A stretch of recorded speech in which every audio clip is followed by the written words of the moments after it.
imagine. Absolutely. It'll be interesting to see what tyres they go onto as well, because they're all on the same dry tyre at the moment, but the tyre choice means they can go on any type of wet tyre that they choose. So whether that will be a switch back to the Michelin wet tyres or sticking with the Yokohama wet tyres as they are on the dry tyres at the moment will all become clear. But Addis is right, we're approaching the pit stop window, so really you want to kind of try and hang on until the rain starts, if the rain is going to come, in order to make your pit stop when the rain comes out. Certainly the wind is picking up. The Sepang International Circuit start line gantry is starting to wobble, and then you can see the clouds coming in. It's currently cloudy. Temperature's 32 degrees Celsius, so it's hotter now than at the start of the race, but the humidity's gone down a little bit. With 8 hours and 2 minutes to go. We'll do number one first and just get to the bottom of its retirement, then I'll do that. As they come down towards turn one. The 11 car pulls in. Alessandro Pierguidi in the number 11 machine. He's going to be handing over that car now.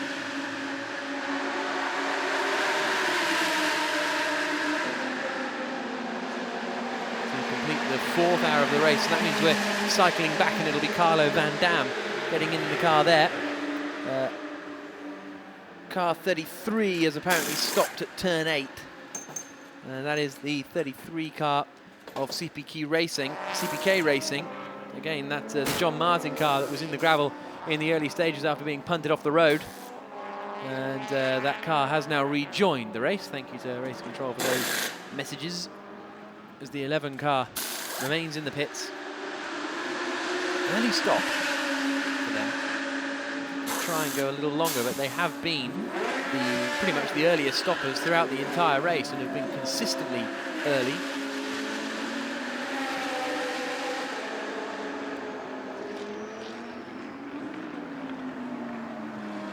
As now that car rejoins the circuit with Carlo Van Dam once again at the wheel. The Dutchman who won the 2007 ATS Formula 3 Cup, beating Frederik Vervies and Nico Verdonk to that title. So both good racers, Vervies and Verdonk, both have proved themselves in the Blancpain Endurance Series in particular. Frederik Vervies in particular has proved himself to be extremely strong.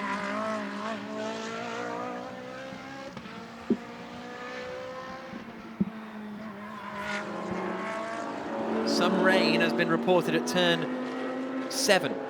And you can see rain on the camera lens there, so it's definitely coming in now, isn't it? So turn 7 is sort of up at the far end of the circuit, that double right-hander at 7 and 8. So things could be about to get very funky here. This is the back end of the track. Final corner of turn... no, that is up at 7 and 8.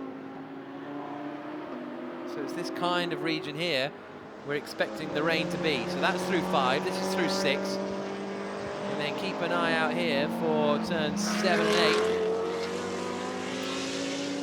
8. So the lead member of the Matt Griffin fan club has managed to find Matt Griffin and is talking to him now. Adders. Matt Griffin, on the scale of days from hell, how does this one count? About -10, I think. You know, we had every piece of bad luck you can imagine within the first 3 hours of race. So it's really, really unfortunate, particularly when you look at the effort that these Clearwater Racing boys have put in. The car was fantastic. You know, we were quickest in most of the practice sessions. Jimmy put the car on pole. We have the fastest lap still. So we had really, really a fantastic car. All of these guys worked super hard and we're doing a fantastic job. It's just an unlucky set of circumstances that put us out of the race, really. Talk us through how it all sort of factored together, because it seemed to be that contact with the Lotus added to all the problems. It was more than just a spin. Yeah, I mean, you know, the contact damaged the rear of the car. then that, we believe, led to the first puncture. So we lost some time there. I did the second stint with the rear of the car was a little bent safe, but not straight. So it was a really, really tough stint. But even still, we were competitive and still quick. In 20 and seconds. I was thinking, okay, well, look, we can do Due something, to the particularly rain. when the rain comes. We can now take a bit of risk with our strategy. And so, yeah, I mean, it's unfortunate it happened. And then bit by bit, we had the other puncture and then the 10 ECU seconds. failure. So which eventually put us out of the race. Matt, commiserations. Thank you. So good to hear from Matt Griffin, and it 5, also sounds like we're going to full course 3, yellow now. 2, 1, full course yellow now. And there is the full course yellow, and that is due to the rain. So now this will give, the rain's up at turn 3. Oh my goodness, there's the rain. Right, so we haven't got any rain on the start-finish straight at the moment, looking out the window, but up at turn 3, it is absolutely lobbing it down, and now it'll be a rush to get to the pits, to get onto the wet weather tyres. And a sensible decision, I think, to put it under full course yellow before the drivers come into the pits. It stops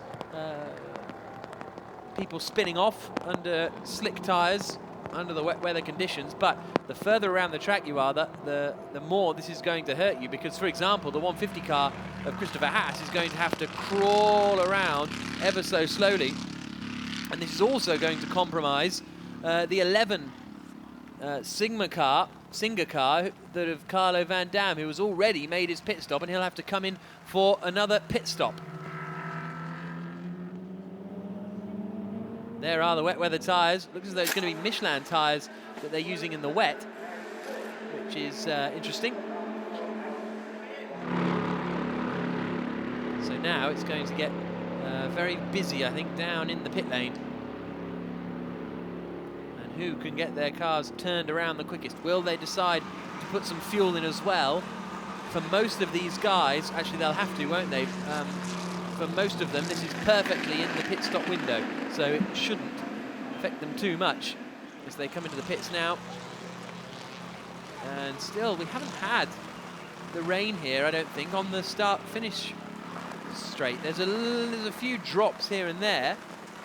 It's kind of lightly sprinkling, but nothing like the crazy rain that we see at other points. Now, Phoenix cars are coming in together, so they're going to be the first cars to come into the pit lane. So that's going to work out for Nicky Thiem in the 16 car. He's going to be the first man in to hand over to Marcus Winkelhock. So that all works out very straightforwardly for him. So this is lap 111 that we had the full course yellow, with 7 hours and 55 minutes to go. And you can see the windscreen getting wiped for Marcus Winkelhock. Again, you don't know how wet it's going to get. Maybe this is just a little passing shower and you could hold it out on slick tyres. In fact, some of the cars are staying out on the circuit and not coming into the pits. In fact, the notable one, I suppose, is the 55 McLaren. You've also got the 11 Ferrari out there of Carlo Van Dam, who's staying out on track because they know if they come into the pits now, they're going to lose so much time relative to their rivals. So there's Vinky. Wet tyres on his wagon, and he smokes them out of the pit lane and back into the race. But look how hard the rain's coming down now at turn 1. Still, peculiarly, it hasn't actually reached the start-finish. Well, it is coming down a little bit now, but like I say, nowhere near the torrential up at the far end of the pit lane. There's the 15 car heading back out onto the track. Now we've got the 8 Bentley coming in. So this is a gamble from the 11 Singer Motorsport Ferrari 458 of Carlo Van Dam. This is a real gamble for them to stay out on the track on slick tyres.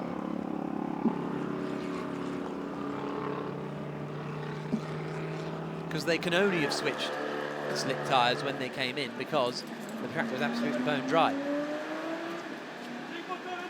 There's the Bentley.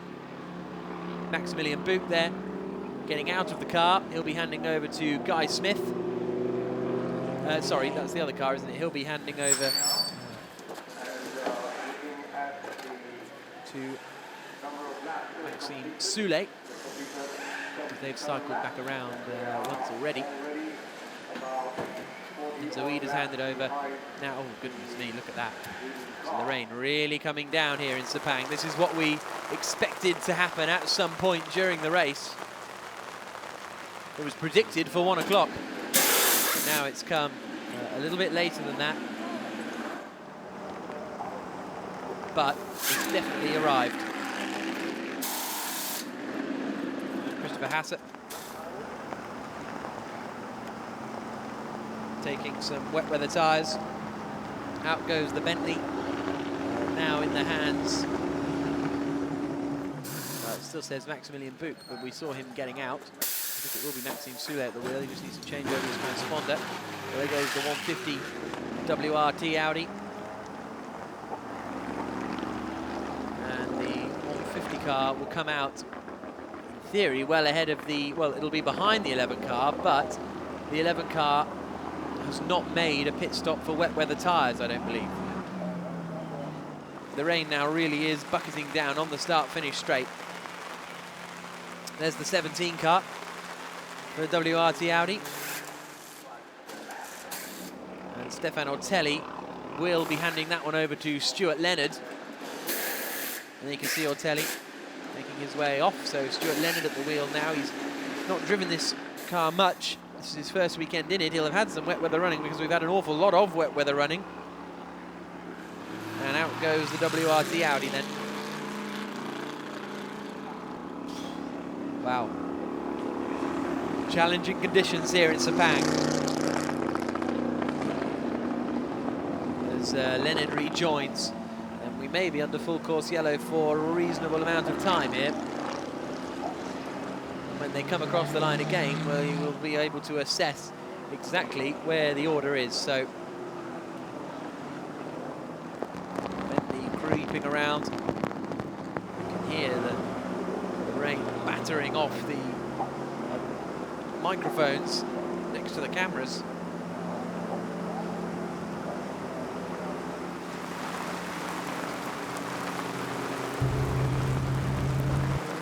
So there's the 55 McLaren. Now they stayed out. They red didn't flag, come in. red flag. There we go. There's the news Red from flag the race director. due to the weather conditions. So we've got the red flag declared due to the weather conditions. Now, in actual fact, that might work out okay, bizarrely, for that McLaren. The They red decided flag, to... all cars will stop and enter the pit lane. When the weather conditions will be better, the cars will be lined up in front of the starting line and in the same order, and we will restart behind the safety car. So that's the what will happen next then here in Sepang. We've got the red flag, and I was just saying the 55 car of Hamaguchi stayed out on the slick tyres, and it would have been a disaster. They were just coming in to put the wet weather tyres on, but the red flag came out nevertheless. So that is a very interesting one. There's Laurens van Thorp, the WRT Audi driver, who we haven't spoken to yet today, but no doubt we will at some point in the remaining 7 hours and 50 minutes. But when it rains here in Sepang, it very much rains here in Sepang.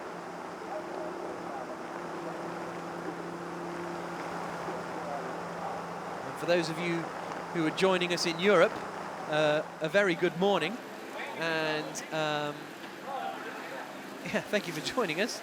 You may have just joined us at a bad time, so maybe have a little bit more lie-in and join us when the race resumes. But yeah, we're under red flag conditions at the moment. The race will restart when the conditions get better under the safety car. But well, they say, don't they, every day about 4 o'clock in Sepang you get a storm, and it is hit dead on. Goodness me, wow. So somewhere in there is the final corner. There's Enzo Eid, who is a little damp.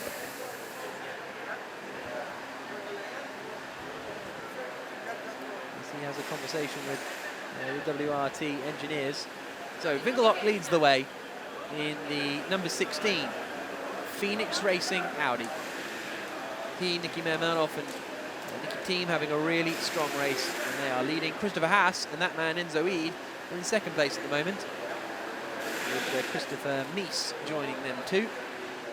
Third place as it stands is the 17 car of Stuart Leonard for WRT.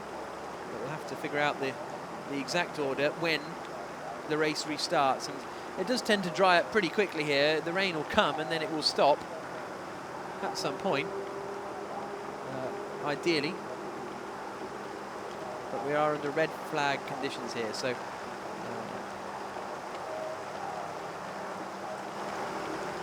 red flag stopping the fun for the moment. If you want to get in touch, or I think we might have to do this during this red flag period, do use the hashtag Sepang12H. Sepang12H, standing for Sepang 12 hours. And any questions you have, do get in touch and we can try and answer them, or I can ask David Addison because he'll probably know a little bit better. So yeah, use the hashtag Sepang12H and we'll get back to you, and hopefully we can keep you entertained over the course of the red flag period as the rain absolutely hurtles it down. The Stuart Leonard car has just returned to the pits as well. Still a pretty good, we've only had 2 retirements so far, the 80 Lotus and the number 1 Ferrari are the only 2 cars who've retired, but look at the amount of standing water. The good thing with Sepang is the drainage is pretty good because they're used to this nonsense weather, so hopefully we could be going again. I mean, obviously not in the immediate future because it's pretty damp, but when the rain does stop, hopefully it shouldn't be too long until we can go racing again. So we'll be going to interviews in the garage pretty soon. This is where Adams is going to earn his money. There's the 16 car, our race leader. Marcus Vingelock, the last man to return to the pits because he was the first man to leave the pits before the red flag, the last man to leave the pits before the red flag was declared. So Vinky returns.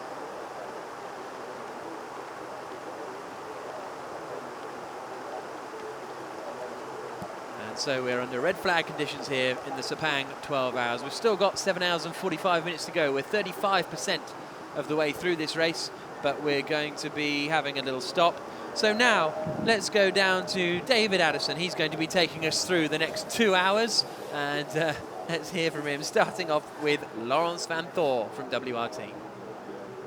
During the red flag procedures, red flag period, down at Audi with Laurens van Thor. the teams are allowed to work on the car, refuel and change driver. Yeah, good. Obviously, The restart some order muscles are still will a bit be sore after a the 1 hour stint, but I've order no pain, everything feels well. when we start the the main thing full was course the zero heat, procedure. So the which is restart very bad. But will be injury-wise, I feel well. with the No problems. order of the cars when we started. So yeah, we'll go back to Laurens in a moment. We're just hearing from Alan Adam exactly what the restart procedure will be, and it will be the order with the full course yellow. Sorry about that, Adders. Let's try again with Laurens van Thor. Go for it. Jack, it's fine, I can take a hint. Right, I'll start again, Laurens, now that Alan Adam is having a break from talking. How are you feeling? I'm feeling well. No problems for my injury. Obviously, some muscles are a bit more tired than the other side, but no pain or no issues when I'm driving. So happy to be back to normal. Okay, is this normal? I mean, how bad was it out there? I'm actually very happy to see rain because I think I can speak for all of us. We were just dying in the car with the heat, especially me. I don't support heat so well. I've been trying to do a lot of things to make it better. It's better than it was years ago, but I prefer driving at -5 degrees for 5 hours than half an hour in this temperature, so I'm happy to see some cold rain. Okay, that aside, how's the race been going for you? Because the car's been there or thereabouts. We were very good yesterday in qualifying. Beginning of the race, we were not as good. We dropped back a bit. Now it looked to be getting better, but yeah, now everything starts again from zero. So I think we're in a good position. But it's a long race. We're not even halfway. Difficult to tell. We'll see. Laurens, good luck for the restart when it comes. Let's, while we're at Audi, walk this way. We heard from the man behind the wheel. Let's talk to the man who has to engineer it all from the pit lane. This is Adam Hardy, who has the enviable task of staring at laptops and trying to make the right call on pit stops. But this is a bit different, where everybody's in the pit lane and we've got a red flag. So now what do you do? Yeah, it's not quite Silverstone. Well, saying that, it's yeah, we've had similar weather at home. Yeah, at the moment we're just going to wait for some information. So At the moment, obviously the race has stopped. I think we're 4.5 hours or so into it. So we'll have to recalculate all our driver times. The actual race clock will continue, so we definitely know we're going to finish at midnight, and then we just got to recalculate everything now. But I mean, this is horrendous, so it's the right decision.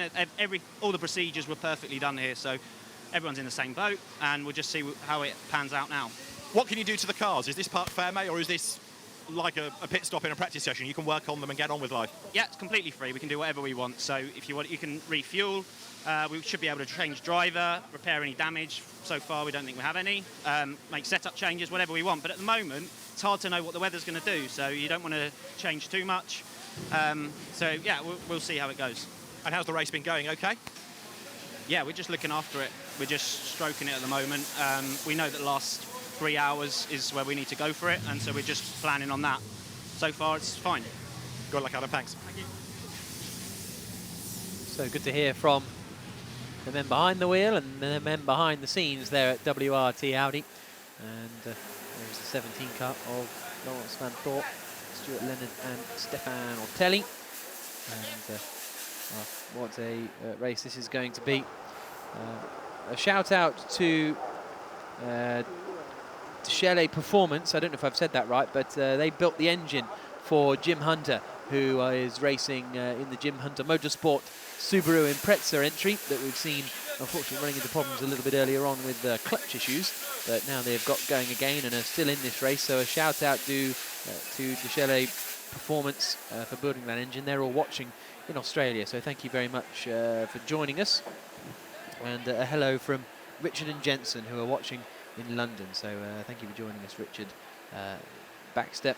A few questions about how this will work then once the restart procedure begins again, and will you have an advantage by pitting under full course yellow? Because of the red flag, you won't. And we heard Alan Adam, the race director, saying that the race will restart in the order it was before the full course yellow, or rather when the full course yellow was deployed. So if you pitted under full course yellow, gained or lost time, it won't matter, because everyone now can refuel, can change their tyres, can change their driver, and it'll go back to when the full course yellow was deployed, which was with 7 hours and 55 minutes to go. So effectively, everybody will be in the same boat.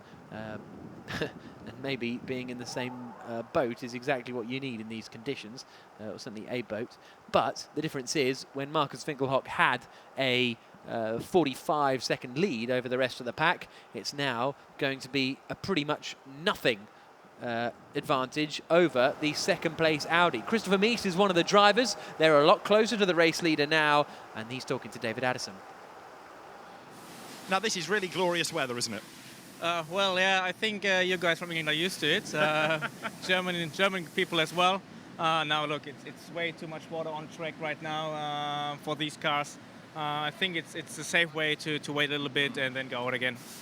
Have you been out in these conditions during practice? I mean, you know how bad it can be and how bad the track can be. I think once, and also last year when I competed in this race, and I can tell you this water it's quite a lot. So it's not fun at all. When it came, it was a bit like somebody turned on a shower. I mean, all of a sudden, we were wet. Does it stop in the same way? I mean, does it just suddenly stop? Well, I think it rains at least for the next half an hour, 1 hour. Okay. That's a long shower. Yeah, definitely.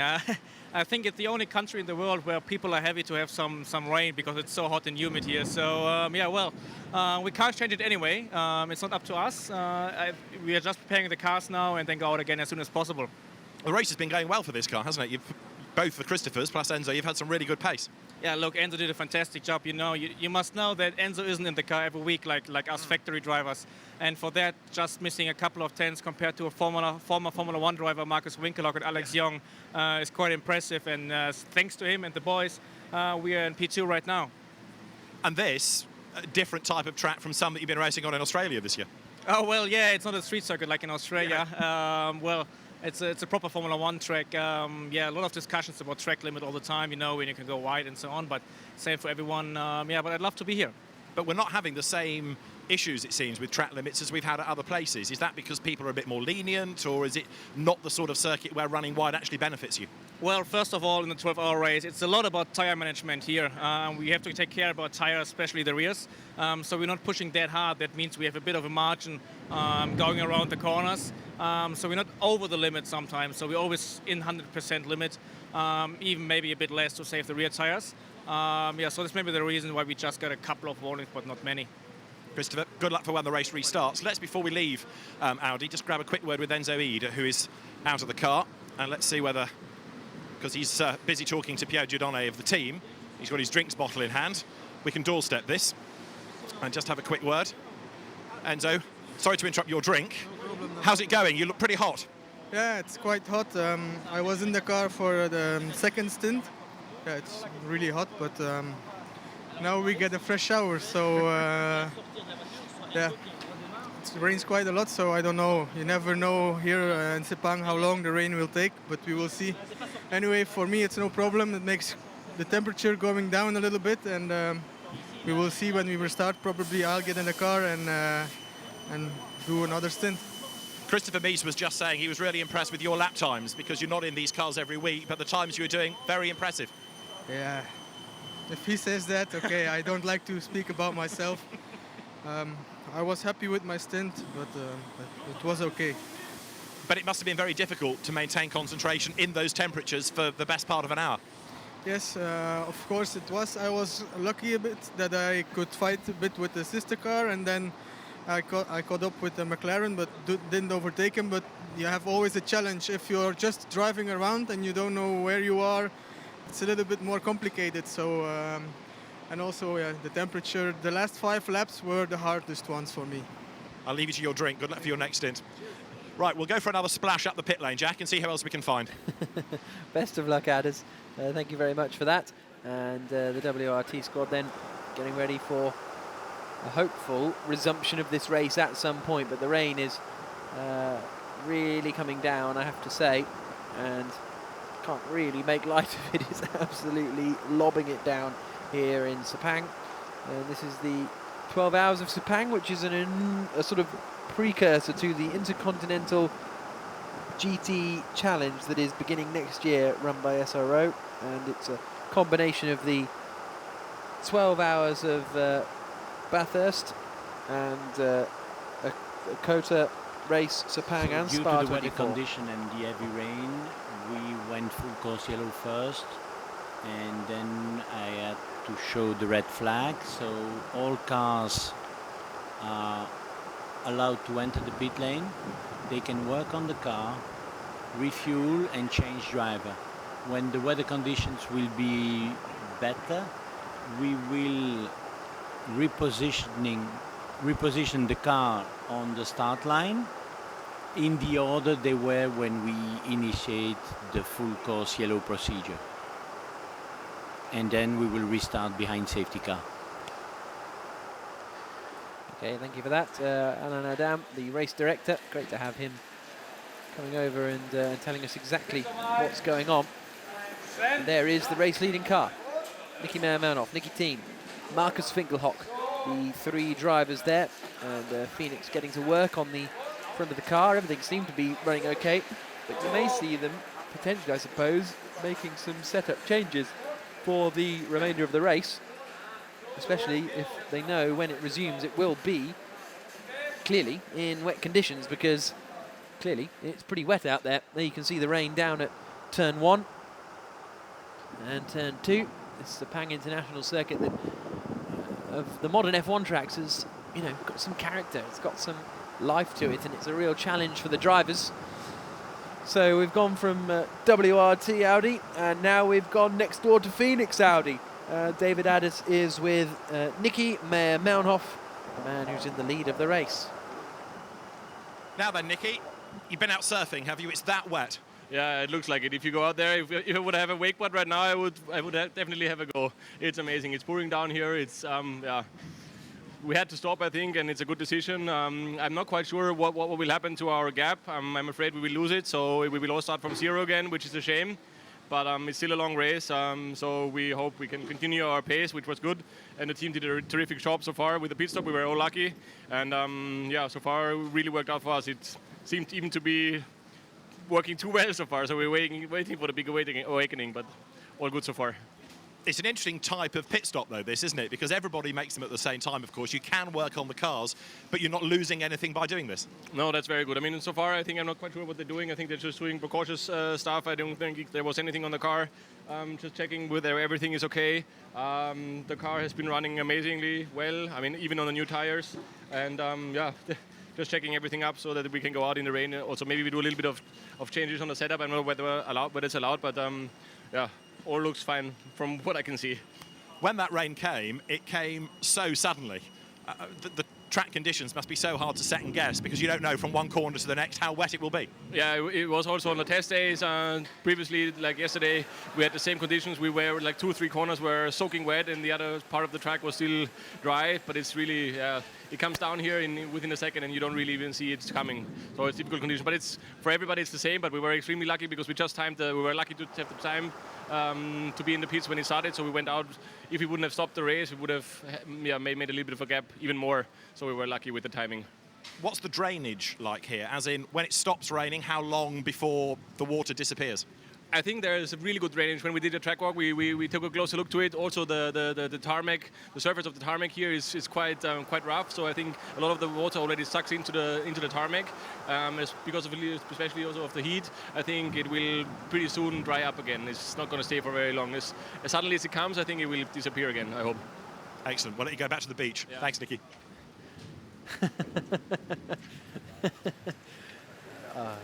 Love Nicky.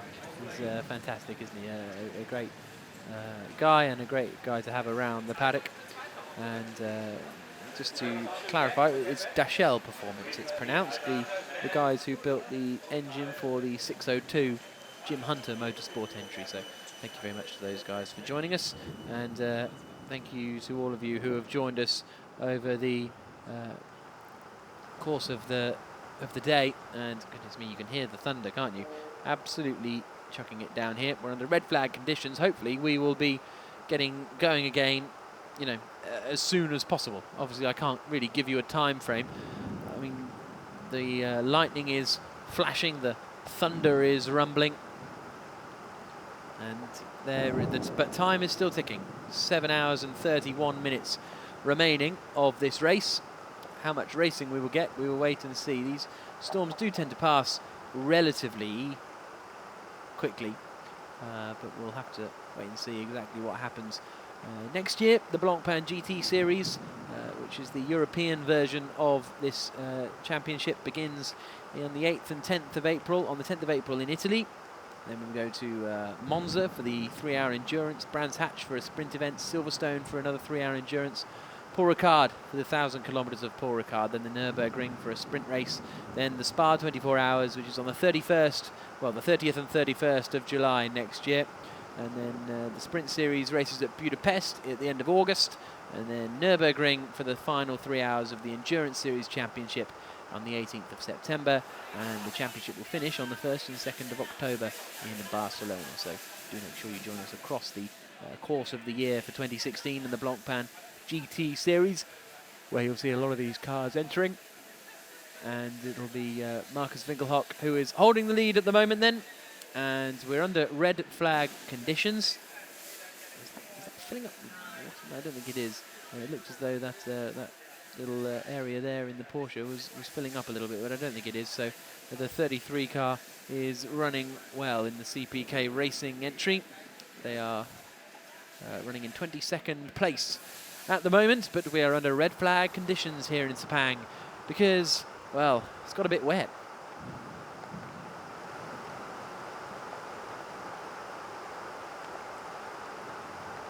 So let's have a look at the race so far. The glorious sunshine, the 30-degree heat was what greeted us at the start of the race, and off pole position, Gianmaria Bruni held the lead. It was a good start from Carlo Van Dam in the Singer Motorsports Ferrari. He went up from 4th to 2nd on the run down towards the first corner. Alvaro Parente looked like he was going to grab 3rd place, but Ortelli just about held on to that 3rd spot in the WRT Audi.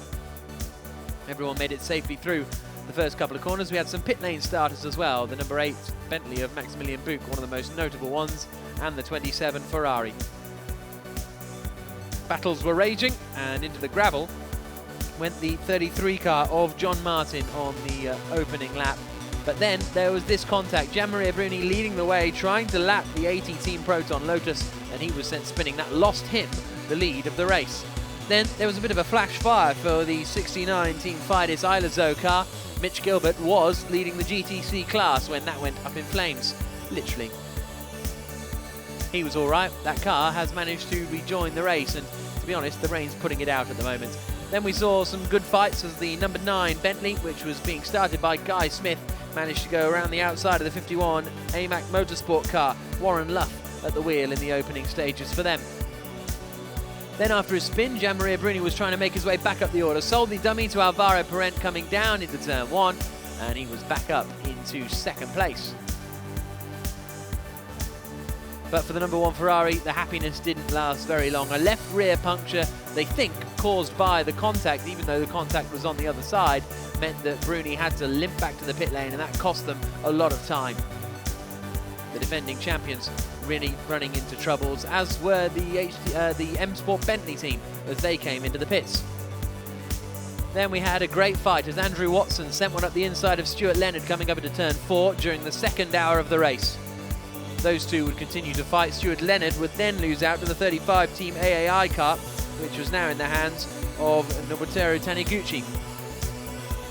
Into the pits, almost taking out one of the mechanics, came Marcus Winkelhock to hand over to Nicky Team, and there was some damage on the back of the GTO Racing Team entry.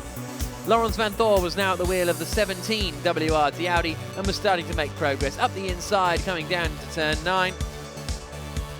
He managed to get past Hiroshi Hamaguchi. Then there was another rear puncture, this time for James Collado in the number 1 car, and that would end their race. There was some great battling further down the field. The squabble over 9th place in the end was won by Dominic Ang, getting in front of the 35 Mercedes. But then the rain came, and this is pretty much the highlight of the last hour of the race. The 55 car pulling into the pits, the red flag coming out because the rain became absolutely torrential here in Sepang. And this is the conditions now. There's no denying it's better, because there was a point where we couldn't see the final corner, and now we can see the final corner, and you can see all the way up to the back part of the circuit, but well, still not great, is it? As the rain continues to fall here in Malaysia, and when it gets dark as well, it gets pretty dark here. It's not particularly floodlit, this circuit, so that's going to be a real challenge for the teams and for the drivers.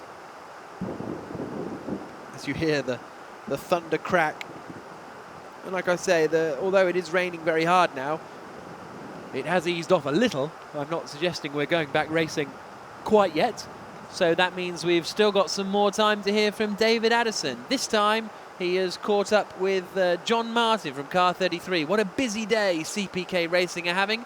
Let's go down to Adders. John Martin standing here thinking, I forgot my surfboard because it's wet enough. Yeah, absolutely. She's weather for ducks at the moment. She's just got heavier too in the last minute, but no, it certainly comes down here. It's crazy, isn't it, really? And within a couple of minutes, it's, yeah, weather could be racing jet skis at the moment. Your race has been pretty heavy, and it was kind of over before it started, really. Yeah, unfortunately, we got turned around by another Porsche about lap 4. So yeah, not the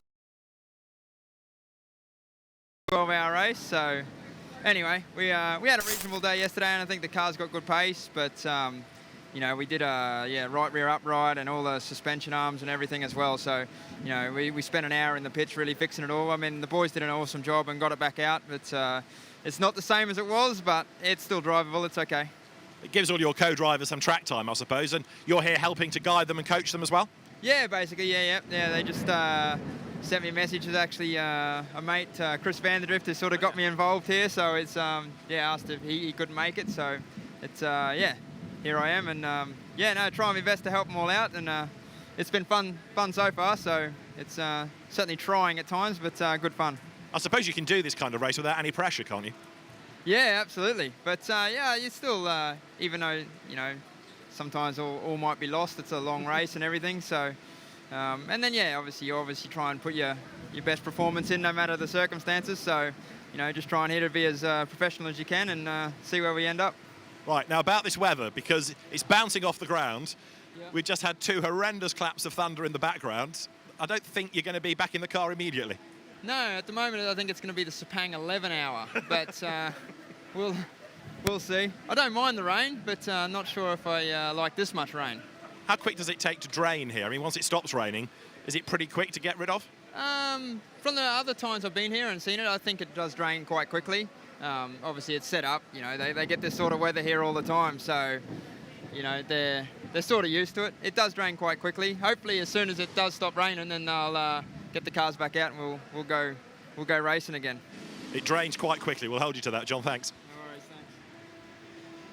Yeah, we had some big old claps there, didn't we? And there's another one. I actually lost all my pictures in the commentary box for a moment because it appeared to, I don't know, short out the tellies or something. But we're all back up and running now. So and the TV truck apparently went off for a moment as well. I'm pretty sure didn't the whole Formula One TV truck go offline here something when it got struck by lightning a couple of years ago.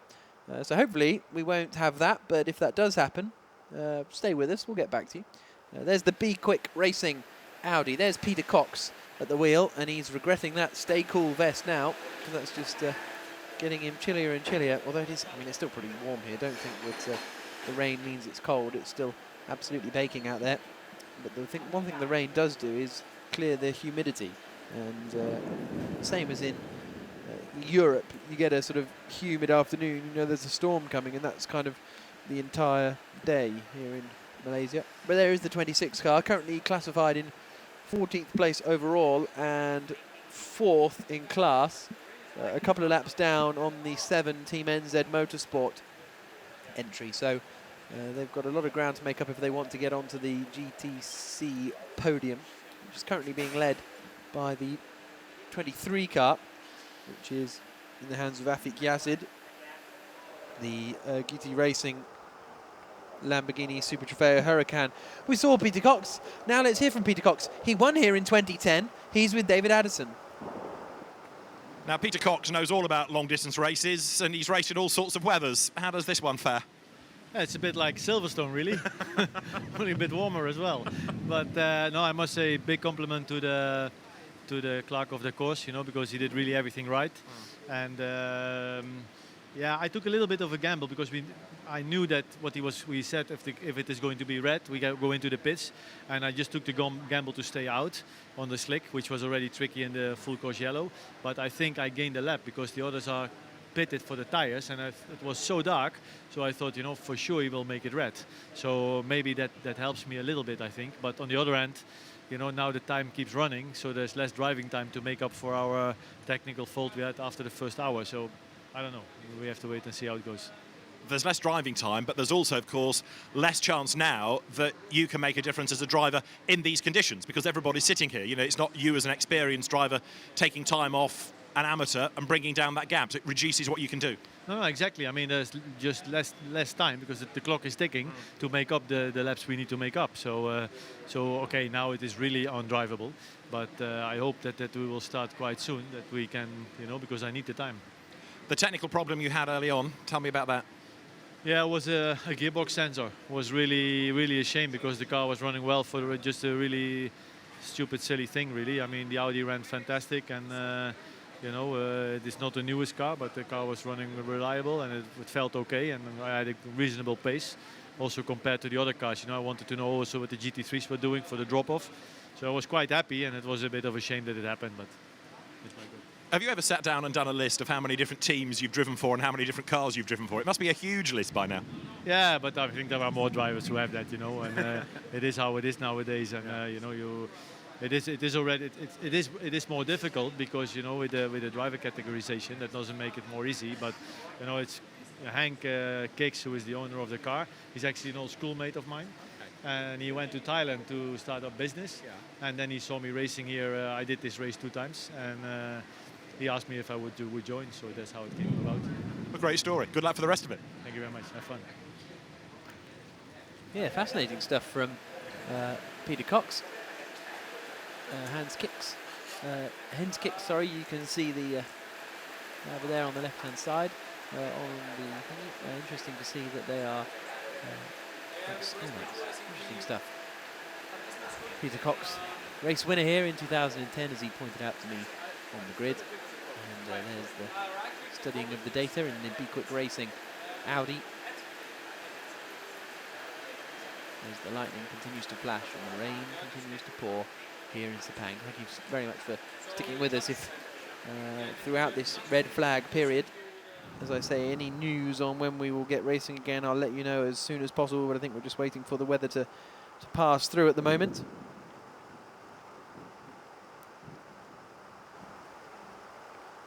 And you can see the run down towards turn 1.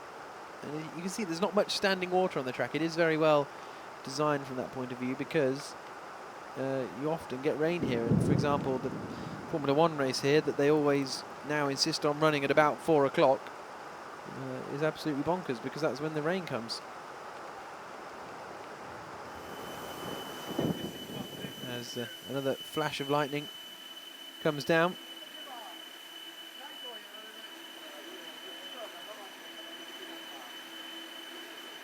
And thank you to Alex Hailstone, who's watching us as well. That's an appropriate surname, isn't it, Alex? Thank you very much for joining us. He's been enjoying the coverage today, which is good. Hopefully we will have more racing for you to enjoy as the day progresses. It's now, what, 4:40 local time here in Sepang. Still got 7 hours and 17 minutes of this race to run. There's the 35 Cup, which is the Team AAI Hubauto entry, which has been running well so far. Han Chen, Nobuteru Taniguchi, Hiroki Yoshimoto and Tatsuya Tanigawa, the drivers there. And all of them have had pretty strong runs so far, and very consistent runs as well. As we hear another rumble of thunder here in Sepang. We're just, well, literally a mile from the Kuala Lumpur International Airport, and about a 45-minute drive to Kuala Lumpur. So Adders is carrying on, and now he's caught up with Alan Letcher from the 602 car, and let's hear from him now. Now the rain is still bouncing off the ground in the pit lane. Alan Letcher's race didn't really bounce very high in the start, did it? Because you lost a huge amount of time. What was it, clutch problem? Yeah, the clutch plate disintegrated completely. Basically, the boss of the plate just destroyed itself, so it was just freewheeling, unfortunately. So we've had a bad weekend since we got here. We had major power steering problems, put new pumps, new racks, two lots of everything, and it was just the reservoir at the end we found out this morning. So it's one of those weekends. Talking of reservoirs, what do you make of all this rain now? I've been here many times, and I've seen it all before, so lucky I think without any four-wheel drive in the race, so we're pretty happy with that. But unfortunately, we're second last at the moment. We'll make our way back, hopefully. Now, you've seen it all before, so with your in-depth knowledge of the weather in this part of the world, how long before it stops? Normally about a 2 hour mark, so should be pretty well cleared up, hopefully in the next hour and a half, and we'll get racing again. Right, we'll be right. We'll be racing all the time. Yeah, because you've got four-wheel drive. We'll hold you to this another 90 minutes bit. So after all the dramas, are we now looking at a car that's absolutely dead set, good to go to the end? Yeah, the boys said it's got a little bit of push in the front. Obviously, the tyres are getting a little bit too hot, but we've changed all the pressures, and hopefully it'll be all sorted.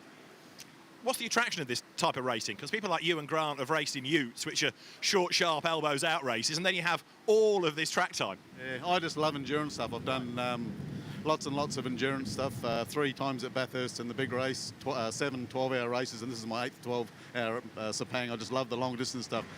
I just don't want to stand around a racetrack and do 8 or 10 laps all well. I just keep racing.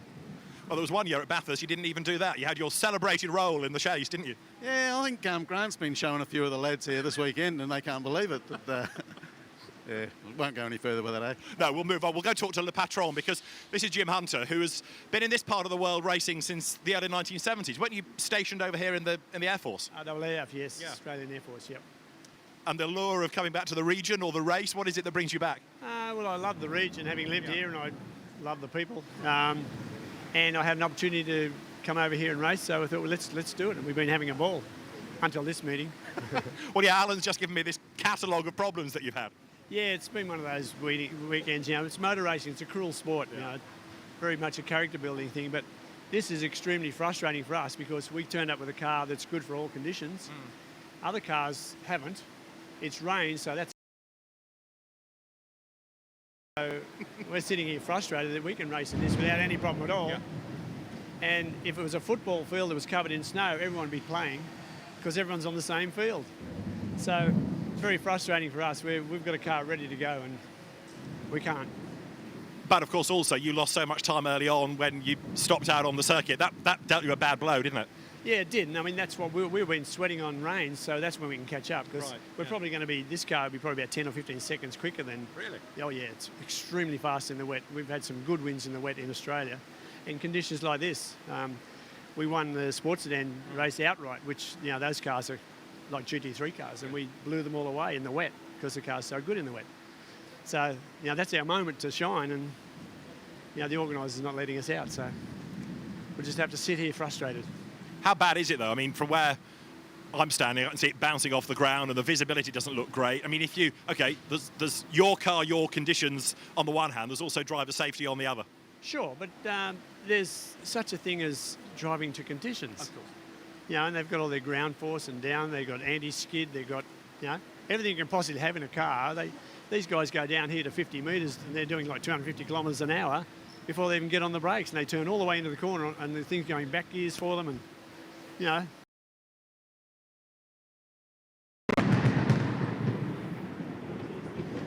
Well, if you're experiencing a little picture breakup, that's because we are as well, and that's because the lightning is smashing the smithereens out of the broadcast facility at the moment. So every time you see a picture flicker, you'll hear the thunder. We can do that game. When you see the picture flicker, then you count 1 Mississippi, 2 Mississippi, and that'll tell you how far away the thunder is. So that's the fun and games we can have. There's the view of the final corner, and I've just actually, if you go on YouTube and search for Alan Letcher, then his crash from Bathurst 2009 comes up as the first result. Second result. So V8 Utes, Alan Letcher rollover, and that'll keep you entertained. So that's the accident that Alan was talking about a little bit earlier on. And so these are the conditions we're under, and there you can see the run down towards turn 1 as another flash of lightning goes off outside, and there's the thunder. So it's getting further away. The sort of heart of the storm is starting to move further clear. 7 hours and 11 minutes of this race in inverted commas remaining here at the Sepang International Circuit. The traditional 12 hours that's been running for a good number of years, but this is the first year that SRO have come on board and assisted with the entries, and as a result we've got a really high quality class of entry. We've got former Formula 1 drivers racing, we've got Blancpain Endurance Series champions, Sprint Series champions, overall champions. Oh, that was a big flash. Literally just opposite the commentary box, so maybe it's not getting that farther away. But some really talented drivers out there, and it's great to see a mix of talented Asian and Australian drivers too, because, well, certainly for me, being mainly European based, you see all the European races every weekend, but to throw in the mix of Asian talent is really exciting. Great to see them facing off against one another. Of course, the next opportunity to see that is the Bathurst 12 hours, which is coming up in January, part of the new Intercontinental GT Challenge that SRO are launching. And that will be joined by a race at the Circuit of the Americas at the start of next year, added to the Spa 24, and then this event in a year's time. 40% of the way through the race now, so we're almost at the halfway mark.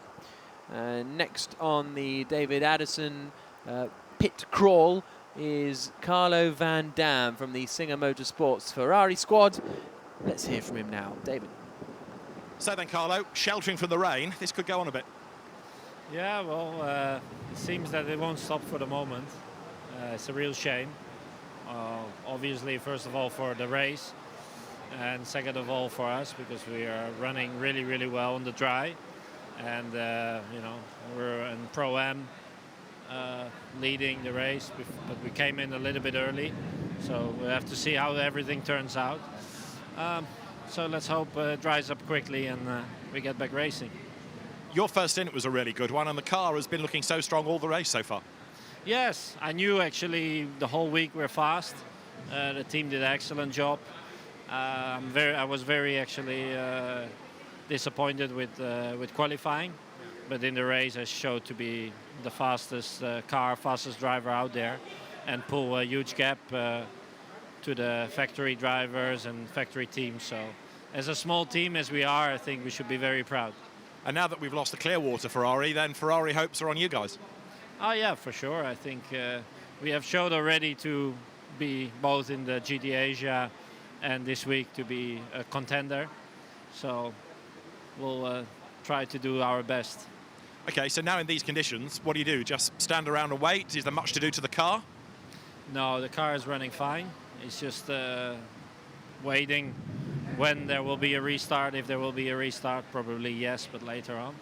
And just drink coffee and talk with my teammates and crack some jokes, that's all. When we get to the restart, do you need to keep the same driver in who was in at the red flag, or can you do a driver change and start afresh? Normally, I think the same driver should be in. But I'll be restarting. You'll restart? Yes. Come what may? Yes. And when you do restart, it might not be as bad as it is now, but the road will still be damp and greasy, so that's going to make a difference. Yes. We have done a little bit driving in the rain. Normally we're quite good, but we know the Audis in the rain are very, very fast, so it will be tough for us, but we're mainly focusing on the Pro-Am classification, and we still have all the chances. And usually I love the rain, because I'm from Holland, so what do you expect? Good luck for the rest of it. Carlo Van Dam, driver for the Singer Motorsports team. And he is a 29-year-old Dutchman, Nürburgring 24 class winner as well. Won the 2007 ATS Formula 3 Cup with Van Amersfoort Racing, one of the top teams. And beat the likes of Vish and Verdonk. I think I've already trotted that fact out today, but maybe some of you weren't awake and didn't hear it, so there it is again for you all. And yeah, that team looking very strong, the number 11 Singer Motorsport squad. Piti Birambakti, Carlo Van Dam, Alessandro Pierguidi and Davide Rizzo. So you can see the flashes of lightning. If you are experiencing any breakup or loss of anything, we do apologise, but hopefully you understand that we're getting battered here by the elements. And hopefully we will be getting racing going again. So interesting from Girl Talks Racing on Twitter.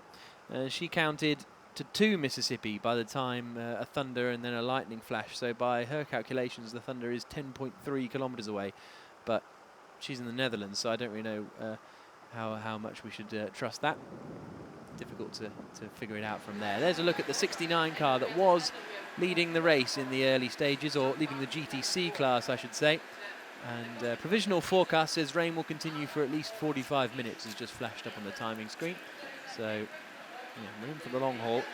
So thank you very much for joining us. Do feel free to get in touch using the hashtag Sepang12H, and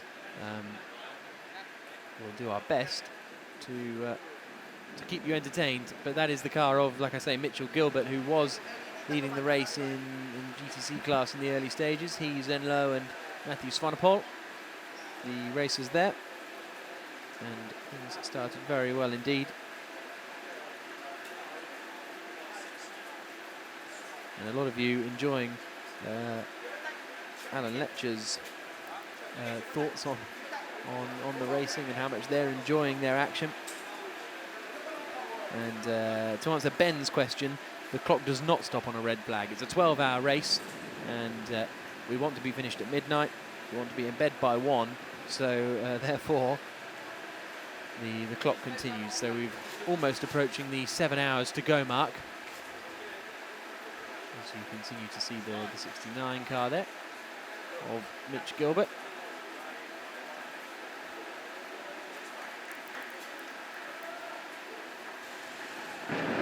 Australian racer. Racing in that Lamborghini Huracan. 21 years old, Mitch Gilbert, and actually lives in Kuala Lumpur now. Raced in GP3 this year with Carlin. Before that, competed in the FIA Formula 3 Championship and in GP3.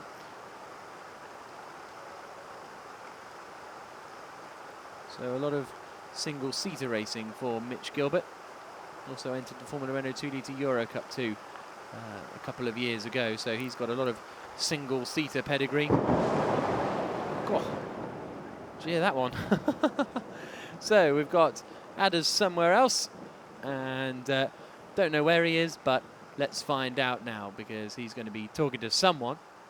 David Addison's mystery tour of the pit lane continues. Yeah, the mystery tour of the pit lane in ever worsening rain, but Matthew Swanepoel is with me, whose race has been a bit up and down, really, and it didn't start so well with a fire where Mitch brought the car into the pit lane. Yeah, unfortunately the car caught fire, you know, within the first hour, which was not the best start.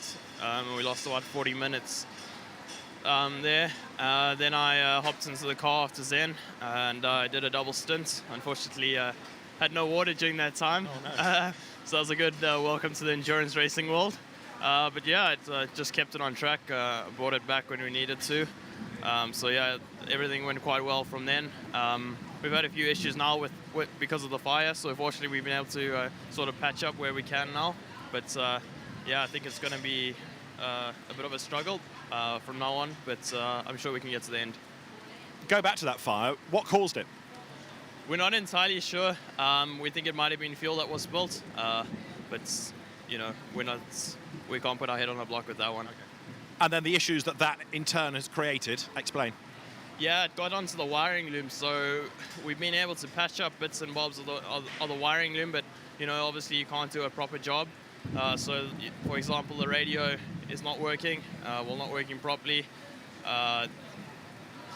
There's some other alarms that are going off, and some pumps that are not working. So, you know, things seem to be popping up as the race goes on. So, I think, you know, we've got to just keep making sure that we patch up where we can and get to the end. That's the important thing now. But that's endurance racing. Yeah, well, that's what I've learned. So it's an amazing weekend, though, and such a privilege to be driving such a nice car. And yeah, a big welcome to the world of endurance racing. That point you've been making, because your background is really short sprint single-seater races. Yes, correct. I did the Formula Masters China Series this year, and then I found out I could do this last week, and yeah, it was a great opportunity. So I grabbed it with both hands, and it was my first time in a GT car on Thursday, and I've absolutely loved every second of it, and hope more of it can come in the future. I've got to say, despite the fact that it's absolutely hooning down behind us, you've got a massive smile on your face. Oh yeah, I'm loving every minute of it still. Yeah, no, I couldn't ask for more. It's always been a dream of mine to be involved in endurance racing, and I'll see what it's all about, and yeah, incredible. Is this where you want your future to be in, for example, Le Mans or Spa 24 Hours, this type of racing? Oh, for sure. I think being able to work with your teammates so closely as well, and I think it's a big team effort, endurance racing, and there's a lot of stuff that can go wrong, and you've really got to get everything together on the day to win, which we've seen today. So, you know, we were quick yesterday and quick in the first half hour of the race, but then things can go really wrong really quickly, and so yeah, big learning curve. Let's hope all the bad luck has gone for you. I hope so. That would be really good. We just need the rain to hold up a bit now and get back and start pounding around. Matthew, we'll talk to you later, I'm sure. Good luck.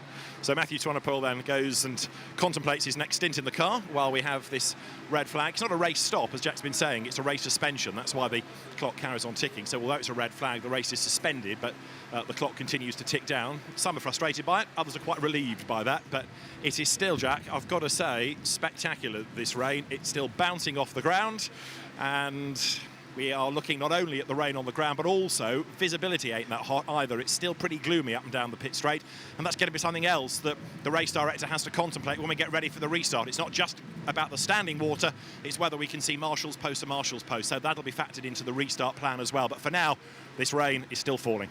Keep going then, Adders. as the rain continues to fall, and I really have lucked out with this plan. It's 5 o'clock local time now, so we have had red flag for about an hour now, I think. Well, full course yellow came out with 7 hours and 55 minutes to go, so we've had 55 minutes since the full course yellow, and the red flag followed pretty swiftly after, really. And so those of you who are just waking up in Europe to join us, thank you very much for joining us, and we hope to be getting the race underway again. As we said, the provisional forecast says rain will continue for at least 45 minutes, but that message came sort of 10 minutes ago or so now, so you know, who knows when we'll get going again.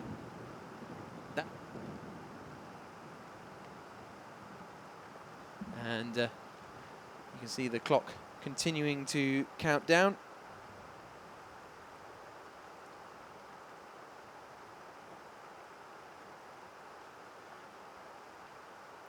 So lightning continues to flash and thunder around the circuit. Let's have a little look back to happier times.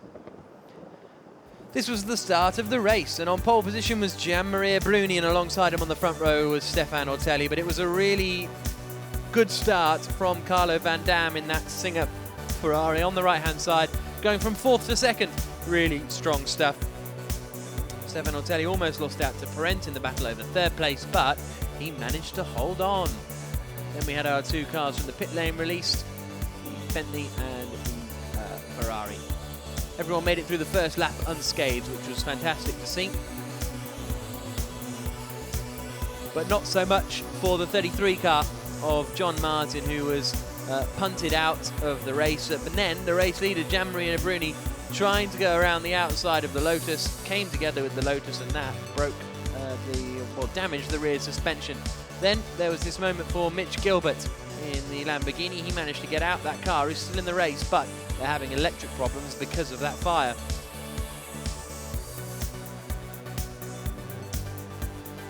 Battle was on as Guy Smith tried to climb his way up the order, making a move on the 51 AMAC Motorsport car. Warren Luff starting that machine, and Guy Smith going around the outside into turn 1. Very good move from the Bentley boy.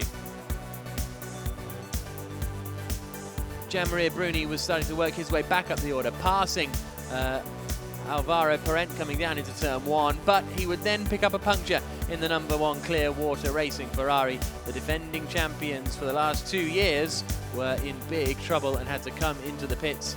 Fortunately, it was around the time of the pit stop window, so they didn't lose relatively that much time. Problems on the front right for the Bentley crew in the pit stop. Give it a kick, that'll work. And then we have the battle between Andrew Watson and the 17 car, which was now in the hands of Stuart Leonard, and Leonard then lost out to the 35 car.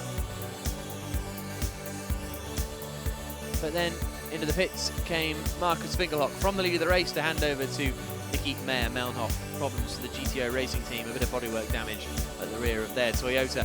But then Lawrence Van Thor took over at the wheel in the 17 WRT Audi and started to climb up the order, making an overtake on the 55 McLaren, which was by that point in the hands of Andrea Caldarelli. Then another puncture for the number 1 car, this time with James Collado at the wheel, and this time it was Terminal, the defending champions, out of the race.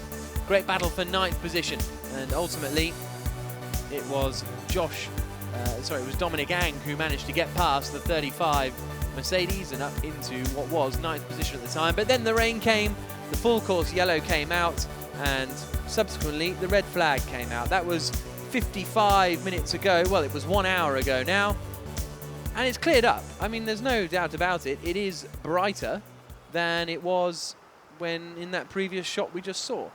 So David Addison has now continued on his walk down the pit lane, and we will find out who he's caught up with this time. David.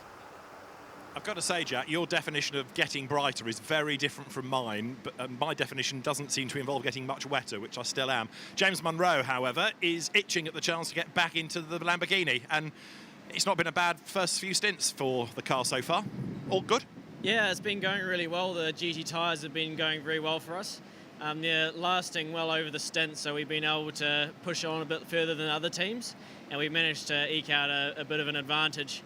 The rain is going to make things interesting. I think the wet tyres seem to be good as well, so hopefully once the rain eases off, we'll still be quick. One of the things that other drivers have been saying is that they were really keen to bail out of the car at the end of a stint because I think Lawrence Vantor used the phrase, "I was dying in there," but you're not having that problem. Yeah, we've got cool suits in our car, so I mean I have driven without it and it is quite bad and it gets very hot, but we're lucky that we've got the cool suit, so it keeps us quite nice and cool over the stint. I mean, it's still a little bit hot, but it's not so bad. Do you know what the temperature is inside the car? I mean, have you done a calculation? No, we don't have a thermometer actually in the car, but I imagine it'll be well over 40 degrees. That's pretty tough work. Yeah, it's definitely hard, but I feel bad for all the guys who don't have cool suits, that's for sure. Yeah, you said that with a huge grin on your face. You feel really bad. Yeah, I mean, I think a lot of the other teams thought they'd be okay without them because it is a little bit of a weight penalty, but I think ultimately we've gained from it because we can keep our concentration up more, and I think we'll gain more from that. Now, this is a new car to you. It's a new discipline of racing pretty much, but how are you and all your co-drivers knitting together? You know, you've got different nationality flags on the side, Estonians, Kiwis, drivers from this region as well. All great, no? The team is one of the best teams I've ever raced with. M Sport comes from rallying, but it's very surprising how quickly they adapted to the racing and on normal racetracks. They finished twice vice champions or runners-up on the championship in Blanc Point Endurance, and I think next year we're going to try and go for the win. So it's a family, it's a great team, and we're only here to win. I'm surprised in a sense Malcolm Wilson from M Sport hasn't sent you out because these are almost rally conditions, aren't they?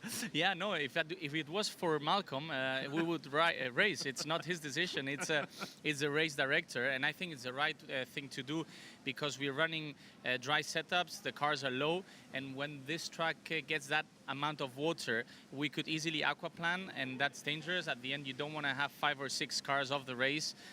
It's better to just stop it, see how it evolves. The safety car, which is a Bentley, by the way, is now doing his laps to check the track, and once it's safe, we can still drive. It's a long race, as you said. It's still 7 or 8 hours to go. I mean, anything can happen. Good luck with those remaining 3-4 stints. Whatever. Thank you very much. Thanks, Andy. Bye. Well, there we go. There was the that's our Bentley loving done for the time being. Hope you enjoyed that, Mike and Rebecca. But you can see that the weather is certainly clearing, and to the point where we've got a car on track, which is quite exciting.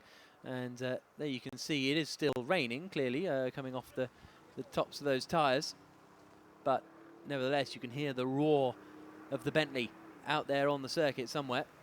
And they will be checking to see whether the track is raceable under these conditions. And I wouldn't be surprised if before too long we'll see the cars lining up behind the safety car and all, you know, doing a couple of laps to try and clear some of the standing water away, because of course that's the biggest problem. There's the 51 car of Warren Luff, James Winslow and Andrew McPherson. They're currently running in 15th place, and they are a GT3 car in that Porsche in the AMAC Motorsports squad. Warren Luff, a man who has competed in Australian V8s a lot, never really competed in a full top team V8 supercar championship season, but he has competed in a number of the sort of endurance categories, and he's actually the Enduro Cup defending champion along with Garth Tander, the two of them. And we can now hear from James Winslow, so let's hear from him. He's talking to James Winslow in the 51 AMAC Motorsport Porsche, currently running in 15th place overall. Let's hear from him. Now, James Winslow, we had high hopes for this car, but the first stint, poor old Warren was involved in a bit of a battle with the Bentleys. Then Andrew had 2 pit stops in quick succession, and your face doesn't suggest that you're having a really ripper day. No, we've had some bad luck. We've had an upright brake on the car. We've had a couple of tyre blowouts and a tyre delamination. But we're hoping once the rain clears, and we're hoping we'll get 7 hours of clear running to the end. I think we've used up our bad luck now, so hopefully we can run to the end with no issues and try and get on that Pro-Am podium still. Okay, now you've told me the catalogue of problems. Let's just try and piece it all together. Andrew had those 2 pit stops, i.e. he took over the car, then came back in. The reason for that was? I think he ran over some debris. He saw some debris on the circuit, and then I think he had a slow puncher, which maybe he didn't feel, and then the tyre had quite a big blowout. Came in, and then we had a wheel weight problem where the wheel weights flew off and blew through the louvers and did some damage to the bodywork. You can't make it up, can you? I know, it's unbelievable, really. So yeah, we've had a few drive shaft break in practice, so we've been down on laps, and we've had quite a lot of bad luck. But as I say, fingers crossed we can keep it all together for the checkered flag now. Yeah, and you were telling me earlier you want Andrew on that podium because Sunday is his birthday. Race finishes at midnight, so by the time you get to the podium, great birthday present. That's right, yeah. 1 minute after the race finishes is Andrew's birthday, so we're hoping to be somewhere on those 3 steps on that podium, yeah, for Andrew. You've done a lot of your racing in recent years in Australia, and it looks like you really enjoy it. You know, you're a good fit with the team, you enjoy the lifestyle, enjoy the categories. Do you miss not being in Europe? I do, yeah. I came back this year and did some European Le Mans rounds, which went well in the Ligier LMP2. So that was good. But yeah, I love the weather in Australia, and I usually love the weather in Asia, although my stint earlier without a cool suit, I wasn't too sure if I liked it quite that warm. But yeah, no, it's fantastic. I love this side of the world, and yeah, I've enjoyed and been fortunate enough to have done quite a lot of racing over here, so it's worked really well for me. Okay, cool suit issue. Tell me more about that. Yes, a good question. It seems to be working now, but Warren didn't have a cool suit. Obviously, it was super warm as well. Yeah. So those first 3 stints, yeah, none of us, first 3 hours of the race, no cool suit at all. So we all struggled. So we managed to all do an hour each, and the cool suit's working now. So, how hot was it in the car? Did you manage to get a number? I think the guys were too scared to tell me how warm it really was, but it was as hot as I've ever had. There was no air blower as well. Normally we have a fan on the top of the helmet. Cools your head, stops you sweating. But that's fine. This is all part of the game, isn't it? Sepang's probably one of the hottest tracks in the world, isn't it? So it's okay. We got through it, and it's cooler now. The rain would have cooled the track, and it's going to go into the night, so it's going to be a lot cooler. So we'll be a lot more comfortable. I'm just fascinated by how you are in a car with that heat for that long, because you know you've got to get to a given mark before you can pit, and presumably your concentration is in danger of wandering, the sweat's in your eyes, all sorts of problems. Yeah, well, the first thing, the engineer came on the radio after 20 minutes and he said, we're thinking about a double stint. Do you think you're going to manage a double stint? And I said, well, ask me again in 20 minutes. Before the 20 minutes was up, I think I'm only going to be good for 1 stint, unless the cool suit starts working pretty quickly. So, yeah, you lose focus and you start missing braking points. And when you get to that point, it's best just to stop, because drivers have all got egos and would like to think that they could go longer probably than they really can. So you've got to be a bit smart about it, especially in these sort of temperatures. And so now it's easing. Has it stopped? Almost. And how long will it take, do you think, for the rain to actually dissipate and go back to a dry track? I don't think too long. This track has really good drainage. You get rivers that run through turn 4 and a couple of rivers through the second to last corner, but they do drain very quick once it stops raining. They obviously built the track with this in mind, as they have monsoons and rainy season here. So I don't think too long. Yeah, I've done a bit of racing here over the last few years, and there could be a dry line in half an hour. It's literally that quickly, yeah. And what do you do in this downtime? Good question. We're not sure how long the downtime is yet, so we're all watching the screens and waiting to find out how long. But yeah, in fact, the downtime has been very good for us, because we just found that we had a leaking battery. So we would have had another mechanical problem later on. So we got a new battery in the car now. We've gone through and hopefully fixed the cool suits and all that type of stuff. So we're, fingers crossed, we've got our new brake pads in now, so we haven't got to do a brake pad change later on in the race. So fingers crossed we can run seamlessly until the checkered flag.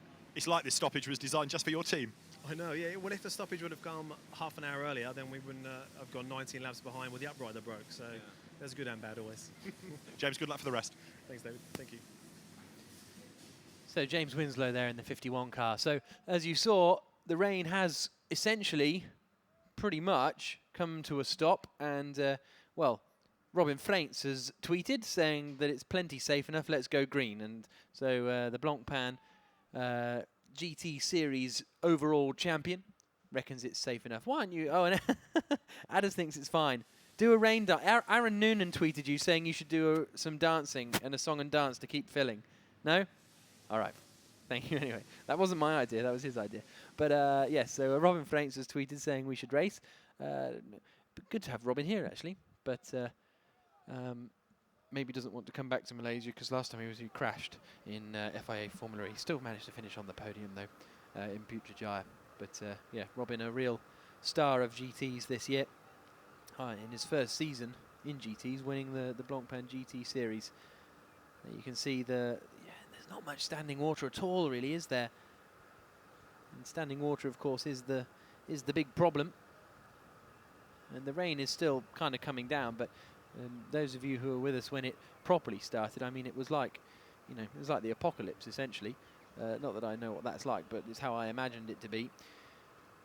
So hopefully, before too long, we will be racing going once again. We saw the course car go out a couple of minutes ago just to check the track conditions. There's the 27 car, the NASA Nexus squad, Josh Hunt, Dominic Ang, and Adrian De Silva. And Aaron Noonan has just got in touch saying he's very disappointed that Adders didn't do the dance. So we're sorry. I tried my best. I tried my best. Yeah, this is the 27 car, which had a fantastic start with Dominic Ang at the wheel. And they are now up in 9th place after a good battle with the Mercedes SLS in the hands of Tatsuya Tanegawa. And I'm not quite sure that's exactly the way to clear water. Looks more like a sort of forward defensive stroke, doesn't it? Going for a 4. But nevertheless, that seems to be the tactic they're all employing here. They know better than me. There's the one of the rivers that the drivers were talking about, coming down through the right-hander of turn 3. That can catch people out. There's the Team NZ, I presume, official bear. He's sitting out in the damp conditions. And there is car number 7, the Team NZ squad, who running in 13th place at the moment. Will Bamber at the wheel of that car, or he was when the red flag came out, because you can change drivers. So essentially, we'll have no idea who's going to be in the car for the next stint until they get in the cars and drive out into the pit lane. And of course, one of the things that they will try and decide is who they should put in the car, because it depends when you're going to restart. If you're going to restart with 6.5 hours to go, for example, the way that you kind of work backwards from who you want to be in the car at the end of the race, and how many, and all the sort of the AM drivers have a minimum time that they have to drive, or the drivers have a minimum time that they have to drive in terms of percentage of the race. So there's a lot of working out to be done there. 5:25 local time here in Sepang. Thank you very much for joining us for the Sepang 12 hours, and hopefully you've been it is raining, but that's just normal rain. That's English rain to me. But hopefully you've enjoyed our coverage so far. If you were up early in the morning in Europe, or sort of at an acceptable time in Australia, thank you very much for joining us, or a very reasonable time, lunchtime in sort of Asia region. We really appreciate your company. There's the 86 Wing Hin Motorsport car, Kenny Lee, Ho Will Liam, and Wong Yu Chung, the drivers there. And hopefully they're enjoying their day. They're currently in 16th place.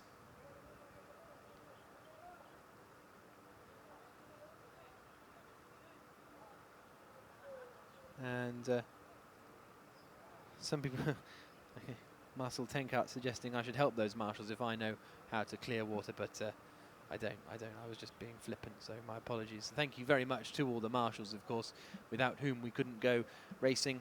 And well, if you want to get involved in marshalling, then do so. It's a fantastic thing to get involved with. Obviously, it's a bit late to come here and marshal this race, but if you're, in Europe or the UK and you want to get involved in marshalling, I highly recommend it for next season. And you too can have a witch's broomstick and be flinging it around on a track one day.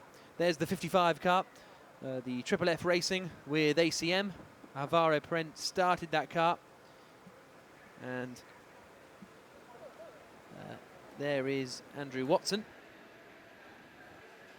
who raced in the British GT Championship this season in a McLaren run by the Von Ryan racing team, who had a very successful year. And Davey Ryan now has moved back to Formula One, hasn't he? He's now, I can't remember his exact title, but he's with the Manor Formula One team.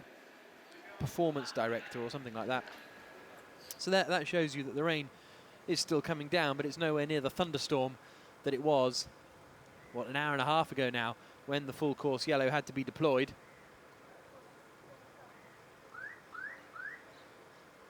As the marshals continue to try and clear the water as best they can.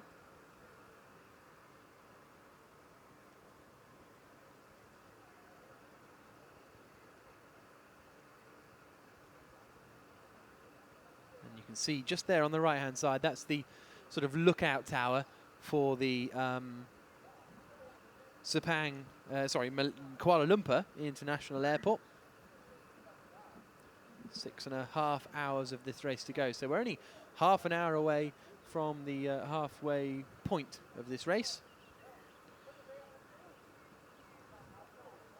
So we're still waiting for the racing to get going again here at Sepang, but things are looking a lot more positive than they were an hour and a half ago, and hopefully we will be going racing again relatively soon. Thank you very much for sticking with us. We'll give you any information that we know as soon as we can, but with the rainy conditions underway, let's have a little look back at the previous race. So, noon local time, the race got underway with Gianmaria Bruni on pole position. Alongside him on the front row, Stefan Ortelli. Ortelli struggled off the line. He allowed Carlo Van Dam in the Singer Ferrari around the outside, the yellow and blue machine going from 4th to 2nd at the start of the race. Really impressive move from him. Ortelli managed to hold on to 3rd place with Alvaro Parent challenging up the inside line, but he wasn't quite able to get past. So the number 1 car held the lead, everyone safely through the first couple of corners, but John Martin would soon be punted out of the race, unfortunately, or out of the running in the early stages. They managed to tow the car back and get back out into the race, but they are 44 laps down now in that car that continues to run into problems. Gianmaria Bruni, race leader, was then collected by a back marker, sent spinning. That cost him the lead of the race. Mitch Gilbert pitted from the GTC class lead, and then he caught fire from the GTC class lead. Managed to get out of the car, everyone was okay, and that car is back in the race, but it was a bit dramatic. But on the circuit, we were having some great racing. Guy Smith starting to climb up the order, passing the AMAC Motorsport car of Warren Luff around the outside at turn 1. The superior power of that turbocharged Bentley taking it through past Warren Luff. And then Gianmaria Bruni was far on the fight back. He'd lost his lead. He managed to get back up into 2nd position, passing Alvaro Parent down into turn 1. But the problems were only just beginning for the number 1 Clearwater car. The squad that had won in 2013 and 2014 now had a rear left puncture for Gianmaria Bruni, and he had to limp back to the pits, costing them some time.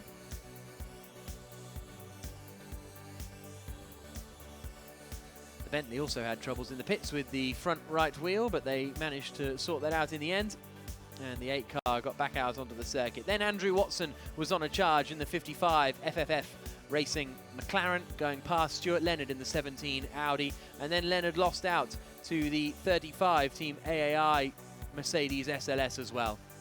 But soon Stuart Leonard handed over to Laurens van Thor, and Marcus Winkelhock came in to hand over to Nicky Meyer-Melnoff. There were also problems for the rear bodywork of Brian Lee's GTO Racing Toyota. Then this was Van Thor back at the wheel of the 17 Audi, and he managed to make his way back past the 55 McLaren. This time Andrea Caldarelli was at the wheel, and Van Thor made the move stick. And then another puncture, this time for James Collado in the number 1 car, and ultimately that would see them out of the race with left rear bodywork damage. Great battle over 9th position further back in the field, but it was Nicky Meyer-Melnoff, Marcus Winkelhock and Nicky Thiem leading the way for Phoenix Audi when suddenly the rain appeared, and goodness me did it rain. The full course yellow came out, but the teams and race director then decided that that was enough to constitute a red flag. And we don't have many highlights to show you from the previous hour and a half. So this is back live. These are the marshals sweeping the water off the circuit. And as I say, we're just waiting for it to dry before the racing gets back underway. All very peaceful and quiet now around Sepang. For the last, 5.5 hours, we've had the roar of GT cars, then we've had the roar and the roll of the thunder and the lightning, and now we've got the peace and quiet of the Malaysian countryside. Let's interrupt that peace and quiet with David Addison. He's down in the pit lane and he's talking to Andrew Watson from the 55 McLaren. And Andrew, you've had a pretty good start to the race and you've had good pace and the car's up there. It's going well. Yeah, I had a good first stint. I just want to do my bit and be consistent and not make any mistakes. So first stint was good. Tyre management's key at the minute. Pace was really hard on rear tyres, so I just got my head around it and had a good, steady, consistent first stint. So yeah, I was happy with that. And the rain come now, it's obviously throwing things up in the air a bit, but I'm going to restart the car. So I like the wet. I get plenty of practice at home, so hopefully we can make that work. And obviously we're in Pro-Am, so getting to the front of that is our main priority, and wherever we finish overall, that's secondary priority at the minute. Great combination of drivers in this, and you've got factory driver Alvaro Parent there as well, who can help, I would imagine, to guide you, and you can learn from him. Yeah, I've worked really closely with the factory drivers this year. That's one of the major bonuses of being on the McLaren GT Young Driver Program. I've got access to those guys, and I've worked closely with Rob Bell all year and Alvaro as well, and they're all just really, really nice guys, and they're sort of taking me under their wing a bit, and I'm learning a lot off them. You can't underestimate how much it just sort of seeps out of them into me. So yeah, it's quite good, and Alvaro is such a nice guy, and Andrea Caldarelli, who runs the FFF racing team, he's really quick as well and races over in Japan, so learning something new from him as well. I've never met him before, so yeah, it's all going well so far, and Hiroshi's doing a great job as well, so yeah, I'm enjoying it so far. You just want to get on with it? Yeah, hopefully it'll clear up now, because I like driving in the wet, so hopefully we can make it a bit of an advantage there and do the best we can. The good news is, on your timing screen, it says restart in 10 minutes. Wet race, lights on. I better let you go. All right, yeah, thank you. Cheers. Hey, everybody. Restart in 10 minutes. So, we are going to be getting racing back underway in 10 minutes or so's time. Well, the cars will line up. They'll line up behind the safety car, and then we will do a safety car restart, probably a couple of laps behind the safety car to try and clear some of the standing water. There's one element of it, but that's, to be fair, that you've pretty much slowed down for the final corner there, so that bit of standing water isn't going to give too much of a problem. It's the it's the puddles on a flat-out left kink or down a straight that really cause a problem. In a slow-speed corner, it's not really going to worry you too much in theory, and especially there because it's on the inside there, and you take quite a late apex into that final hairpin. So, at about the halfway mark of the race, we will be starting again. So if you miss the first 6 hours, it's kind of a bit of a reset. I mean, we've got some laps separating the teams, but the top 4, I believe, are going to be on the same lap. So the first, second, third and fourth are going to be line astern on the same lap at the start of this restart, I believe.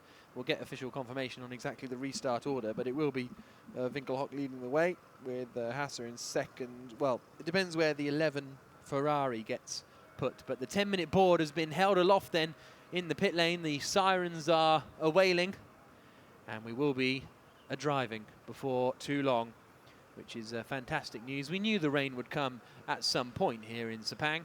It sort of always does, really. Every day it's been raining, and we were spoilt with the start of the race because the rest of the time we've been, or the rest of the week really, it's been raining all day, every day. It rained pretty much all day yesterday. And now you can see the cars have been moved back out into the pit lane. Adrian De Silva, Josh Hunt and Dominic Ang, the men there in the 27 car. And now the rush to get the cars prepared and ready will get underway. Hopefully all the teams that needed to make changes have made the changes. There's the 51 car who was speaking to James Winslow earlier on, the Brit in amongst the 2 Australians. Now they will refuel the car. I'll just give it a little top up anyway. There's the safety car, the Bentley safety car, making its way towards the end of the pit lane.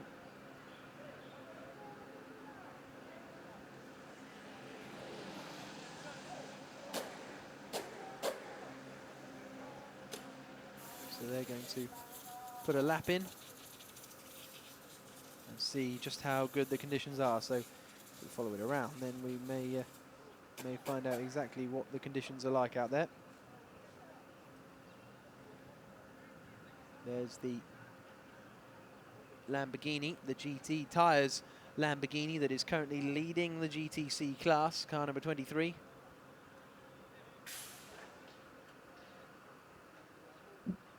with 6 hours and 21 minutes to go.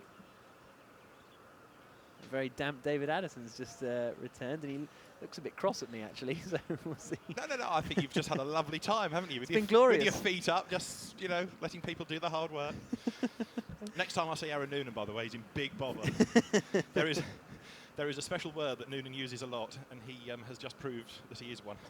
Okay. So he knows what I mean. It has, in fairness, got better out there. It is still raining a bit, but it's definitely, as the race director has indicated, at a point where you can start thinking about getting this back underway. Yeah. But just check with the chief timekeeper, Gethin Rees from TSL. They are going to start them nose to tail. So, of course, although they'll be in the order, the gaps will go. Yeah. But I think you were making the point anyway that it won't necessarily be, or it wasn't initially going to be, in the classification order. It would have been in the order you crossed the timing line okay. at the moment. But there is still some debate as to whether that's going to be employed or not. So if, for example, you were the leader, 4 back markers and then second, when you cross that timing loop, that was how they were going to restart. But now they're putting them into, as far as I can see, the actual classification order, which takes away all the gaps and it takes away any buffer through traffic. So there's a little bit of discussion still about that, but that is how it's been communicated on the timing screen. But yeah, the good news is we're ready to go. Because I was having such fun in the rain, I wasn't actually conscious of how long that stoppage was. And my How long did it feel? How long did it feel? It flew by. Listening to you, Jack, time always flies. It felt like 5 minutes, but it was probably about an hour and a half, wasn't it? Yes, it was. Well, the full course yellow came out with 7 hours and 55 to go, and we've now got 6 hours and 20 minutes to go. So what's that? An hour 35. Right, that right we this were in my under. little book, you see. Well, hour 25. Sorry, hour 25. That was it. From full course yellow to 10-minute board. So it will. But it'll be an hour 35 when we're back underway. Exactly. Right. Okay. Aaron Noonan has now tweeted, and he is exactly what he has tweeted. Yes. I'm very impressed that he's listening. Yeah. Well, no. Thank you to all of you who are getting in touch and saying that you're listening. So Vinky's in the car, and he's going to restart in the lead of the race. Pit lane will open for cars at 17:40. No, 17:40. Sorry, is the 10-minute board. So then the pit lane will open. There you can see Alex Young at the wheel of the 15 car. So by my calculations, the top 4 in the race will be 1st, 2nd, 3rd and 4th in that order at the start of the safety car restart. I think this 15 car of Alex Young in the 2nd Phoenix Audi lost a lap to Marcus Fingelhock a lap or 2 before the full course yellow came out. So I think it'll just be the top 4 that we'll have on the lead lap, and then everyone else. Then we'll have 5th, 6th, 7th and 8th on the 2nd lap. We'll have 9th and 10th on the 2 laps down, and then there's a big gap really down to 9 laps for the first of the GTC cars. So it's going to be an interesting second half of this race. You can see the rain has almost completely stopped. Finkelhock has already moved to the end of the pit lane. There's Pierre Dudonné, the WRT boss. As the announcement comes over the tannoy, telling everybody to start to line up behind the safety car. And I think we'd get a lap or 2 behind the safety car, and then the racing will get going. But like I say, from what I can figure out, the top 4 will be on the lead lap line astern. Then 5th to 8th will be on the 2nd lap line astern. And cars will be leaving in 5 minutes before, and then the race will be getting underway again, which is not a moment too soon, really. We knew the rain would come, and we knew it would come heavy. Hopefully that's it now for the rest of the day. That would be quite nice, and into the evening. Oh, no, we want another storm. No, we because don't. you need to go and see all these nice people in the pit lane and talk to them. I know I said I don't do the pit lane very often. I wasn't expecting to be quite so intense, I tell you. I said, Addis, do you mind doing the pit lane? Oh, yes. Oh, I'd love to. I don't get to do it very often. They don't let me out anymore, you know. Exactly. There's a reason. So there are the cars making their way out then. So the 11 car of Carlo Van Dam. Now they're not that big a losers, but they have lost out a bit because they've been pitting early for the entire race, and this time it caught them out a little bit because they pitted before the full course yellow. So instead of being 2nd in the queue now, they're 4th in the queue, but they're only 2 car lengths off the lead. So it's not as bad as it could have been if they'd been truly caught out with the pit stops. You see what I mean? If they'd have made a pit stop and then had to make another pit stop for wet tyres, I was about to buzz for repetition, but I think I'm with you. Okay, yes. fine. Yeah. So the car's getting ready to head out. The other person that we heard from in the pit lane talking about the fact they might have benefited on this was Peter Cox, but they're fourth in class and they've still got a couple of laps to make up against the opposition, haven't they? Because he was hoping that they stayed out on the slick tyres, waiting for the. They stayed out on the slick weather tyres, waiting for the red flag to come out, thinking they'd gain laps back. But the restart order is from the full course yellow implementation, rather than when the red flag came out. So they had gained by the time that the red flag came out, but because the starting order is taken from full course yellow, they're in exactly the same position that they were when the full course yellow came out, clearly. So again, I'm sure I've explained that impeccably clearly. So Marcus Winkelhock will be leading, and we'll wait and see who's going to be out in each car, because that's the other question as well. And so the green flag is waved. Well, it's not quite yet, but it should be soon. The green flag messages come up here on the timing screens, so we'll wait and see who's going to be in each of the cars. We know it's Winkelhock in the lead Phoenix Audi, but who would you choose to go out? You know, maybe stick with Christopher Hasser in the second place car, but would you stick with Stuart Leonard, for example, in the third place WRT Audi, or would you decide to go with stick Lawrence Vanthor back in the car potentially? There's a case either or, isn't there? Because you don't necessarily want to use up your gun driver in these conditions because you can't get the most out of him, but you don't want to put somebody in who isn't going to be that quick and dependable and might make an error. Yeah, absolutely. So we'll wait and see as they cross the timing lines. We'll find out who is in which car. I can see it's Winkelhock because I can see his helmet, but apart from that, we won't know until they cross the pit exit. Because this is effectively the reset of a stint, you don't have to necessarily keep the same guy in, do you? So that's why the teams now have this it's not decision. No, that's true. He's still inside the course, outside the pits.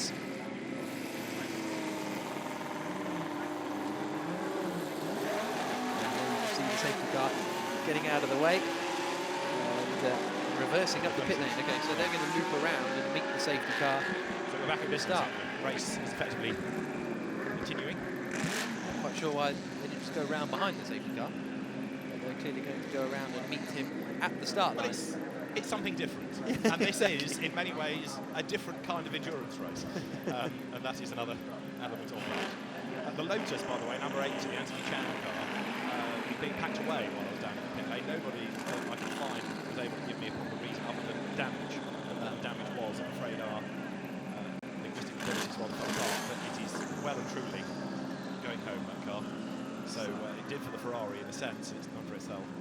So and those are still the only two official retirements that we've had, the Lotus and the number 1 Ferrari. A little bit of a pause here while the number 9 Bentley fails to depart. That's Stephen Kane, we think, at the wheel. So it is Winkelhock in the lead car. Enzo Eid has taken over in the second place 150 Audi. So that's an interesting decision. They've got Christopher Hasser out of the car and put Enzo Eid in it.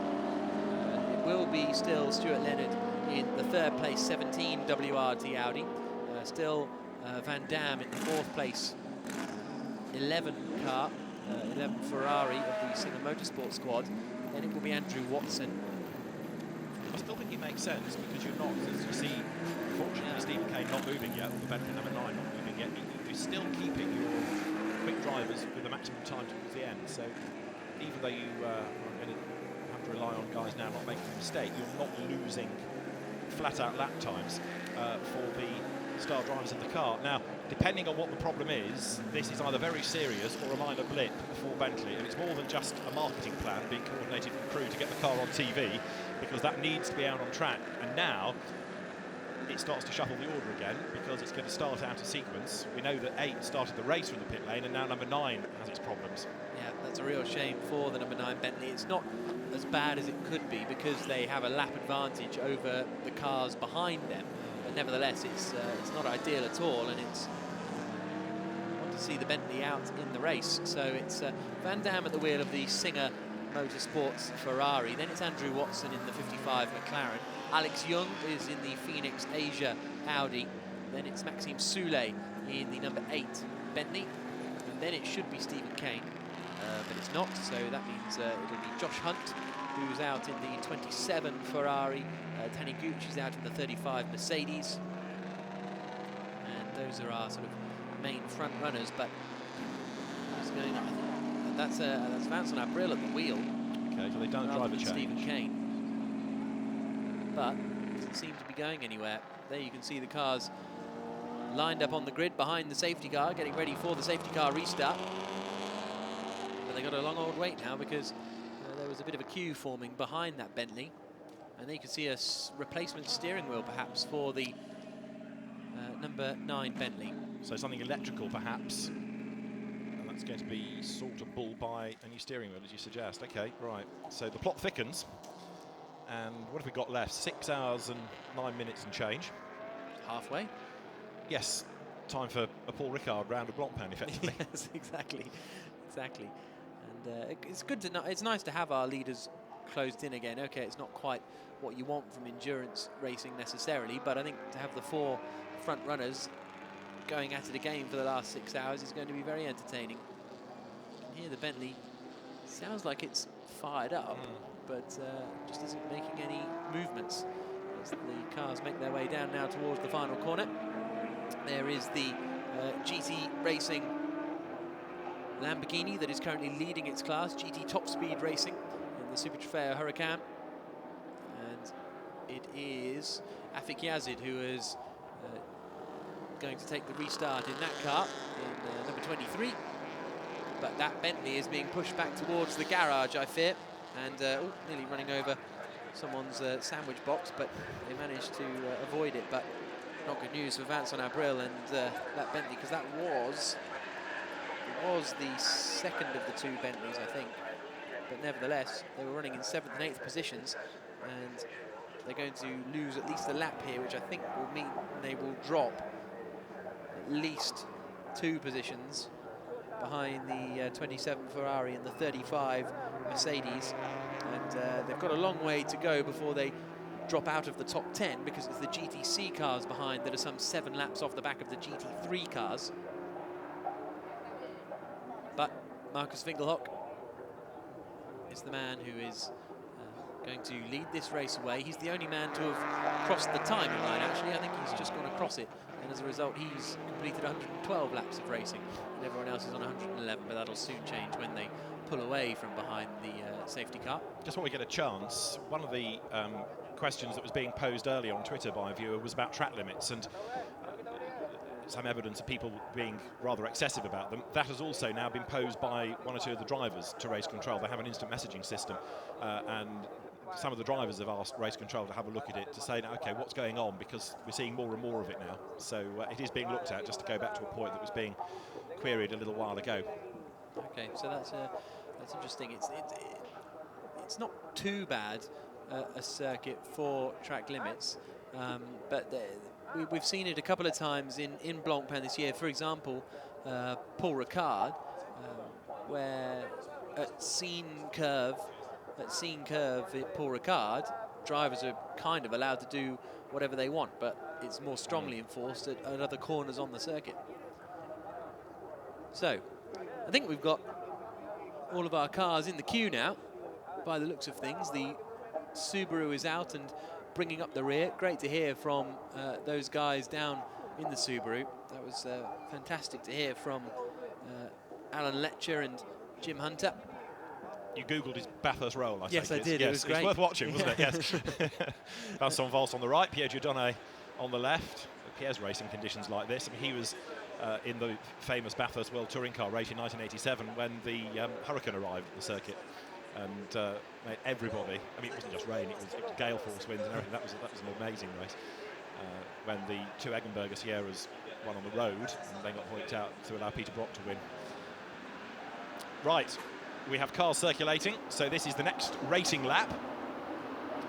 Everybody crosses the line, but the number 9 Bentley then, who did you put back at the wheel? Vincent Abril. Yep. is still in its pit box. We saw it being pushed away, and so I'm afraid it doesn't look terribly promising for that car.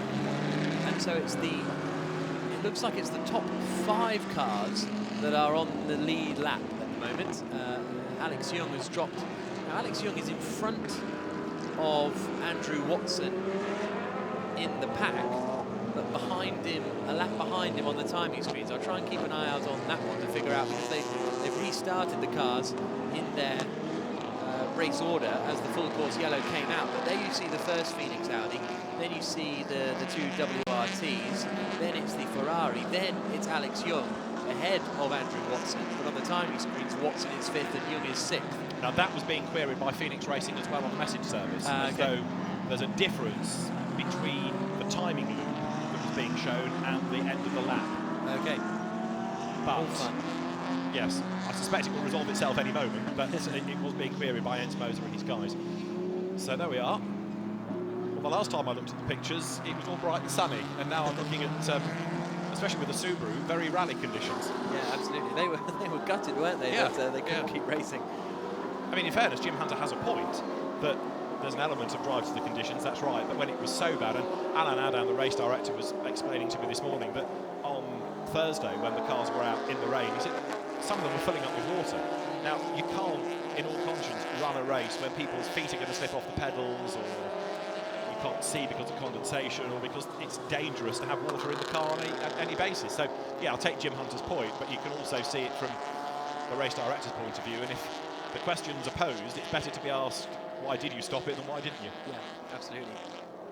So they're winding their way around now then. Will the lights go out on the safety car on this lap, or will they take a couple of laps? We'll wait and see. When they swoop around the final turn, looks to me as though the safety car lights are still on. And so the racing won't get back underway just yet. There's Vincent Abril at the wheel of the number 9 HTV Bentley. So lights still on. And this is them coming down the back straight through the hairpin. Bit of standing water there on the hairpin on the way in, and a little bit on the way out, but in general there's not that much standing water around. The rain is still coming, of course, with 6 hours and 3 minutes to go. So we'll pretty much, that last lap was 3 minutes and 4 seconds, so if the lights go out this time through, we'll pretty much go racing on the 6 hour mark. I know we're home and dry, aren't we? I mean, you know, 6 hours flies by. Yeah, exactly. Exactly, especially with a bit of a rain stoppage. And, oh, okay, this looks quite moderately serious for Vincent Abril. Yeah, it's interesting, isn't it, that from a replacement steering wheel, we're now looking at mechanical drivers at the rear of the car. Brian Gauchman and Malcolm Wilson standing there. Well, that'll be the first one for you to investigate in the pits, won't it? Yes, it will, they will. I'm looking forward to that. So, they come to the right-hander of turn 4. Windscreen wipers going. Not too much spray coming off the back of the cars either, even though the wipers are going. And the rain is still coming down. Actual spray-wise, it's not too bad.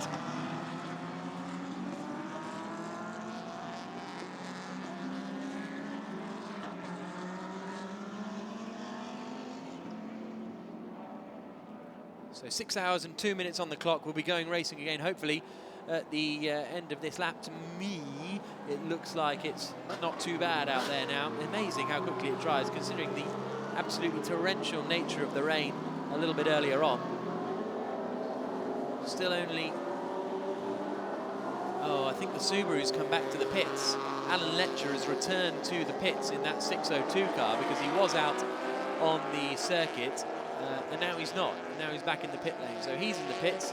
We've got Vincent Abril in the pits in the Bentley, and then we've got our 2 retirements of, yeah, there you can see the Subaru on the left-hand side. And then we've got our 2 retirements, the number 1 Clearwater Racing Ferrari and the number 80 Lotus, both retiring from the race. So we've still got 22 cars running at the halfway point. The safety car will be in this lap as the Bentley boys get very busy underneath their Continental GT3.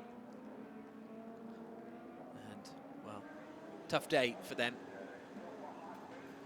in terms of pace and in terms, at the moment, of reliability. But the other Bentley is still running up in 7th place, Maxime Soulé at the wheel there. But lights are off on the safety car as they come in towards the final corner. So it'll be Marcus Winkelhock that will lead them away after the safety car, just like the Nürburgring 2007 in his Spiker.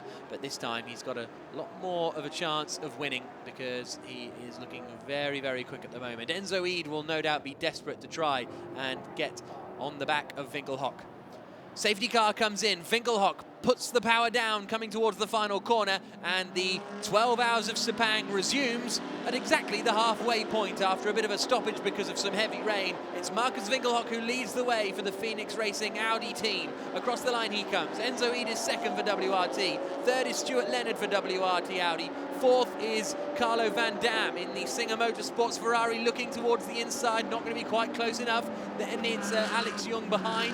Then it's Andrew Watson. So then it's the Bentley of Maxime Soulé that's gone a little bit wide there, and Josh Hunt will try and make a move, but he's not close enough. The Be Quick Audi going very deep into turn 1, but everyone is safely back in the race. As I say, the 602 Subaru has returned to the pits, unfortunately, so they're still running into trouble, but it's Winkelhock who leads, and this is the battle going on as the Ferrari is under pressure here, and that's through goes Alex Young. So Alex Young goes past the Ferrari, not yet sure if that's for position, because on the timing screens it isn't, but Young will think it is. They're going to go side by side now towards 5 and 6.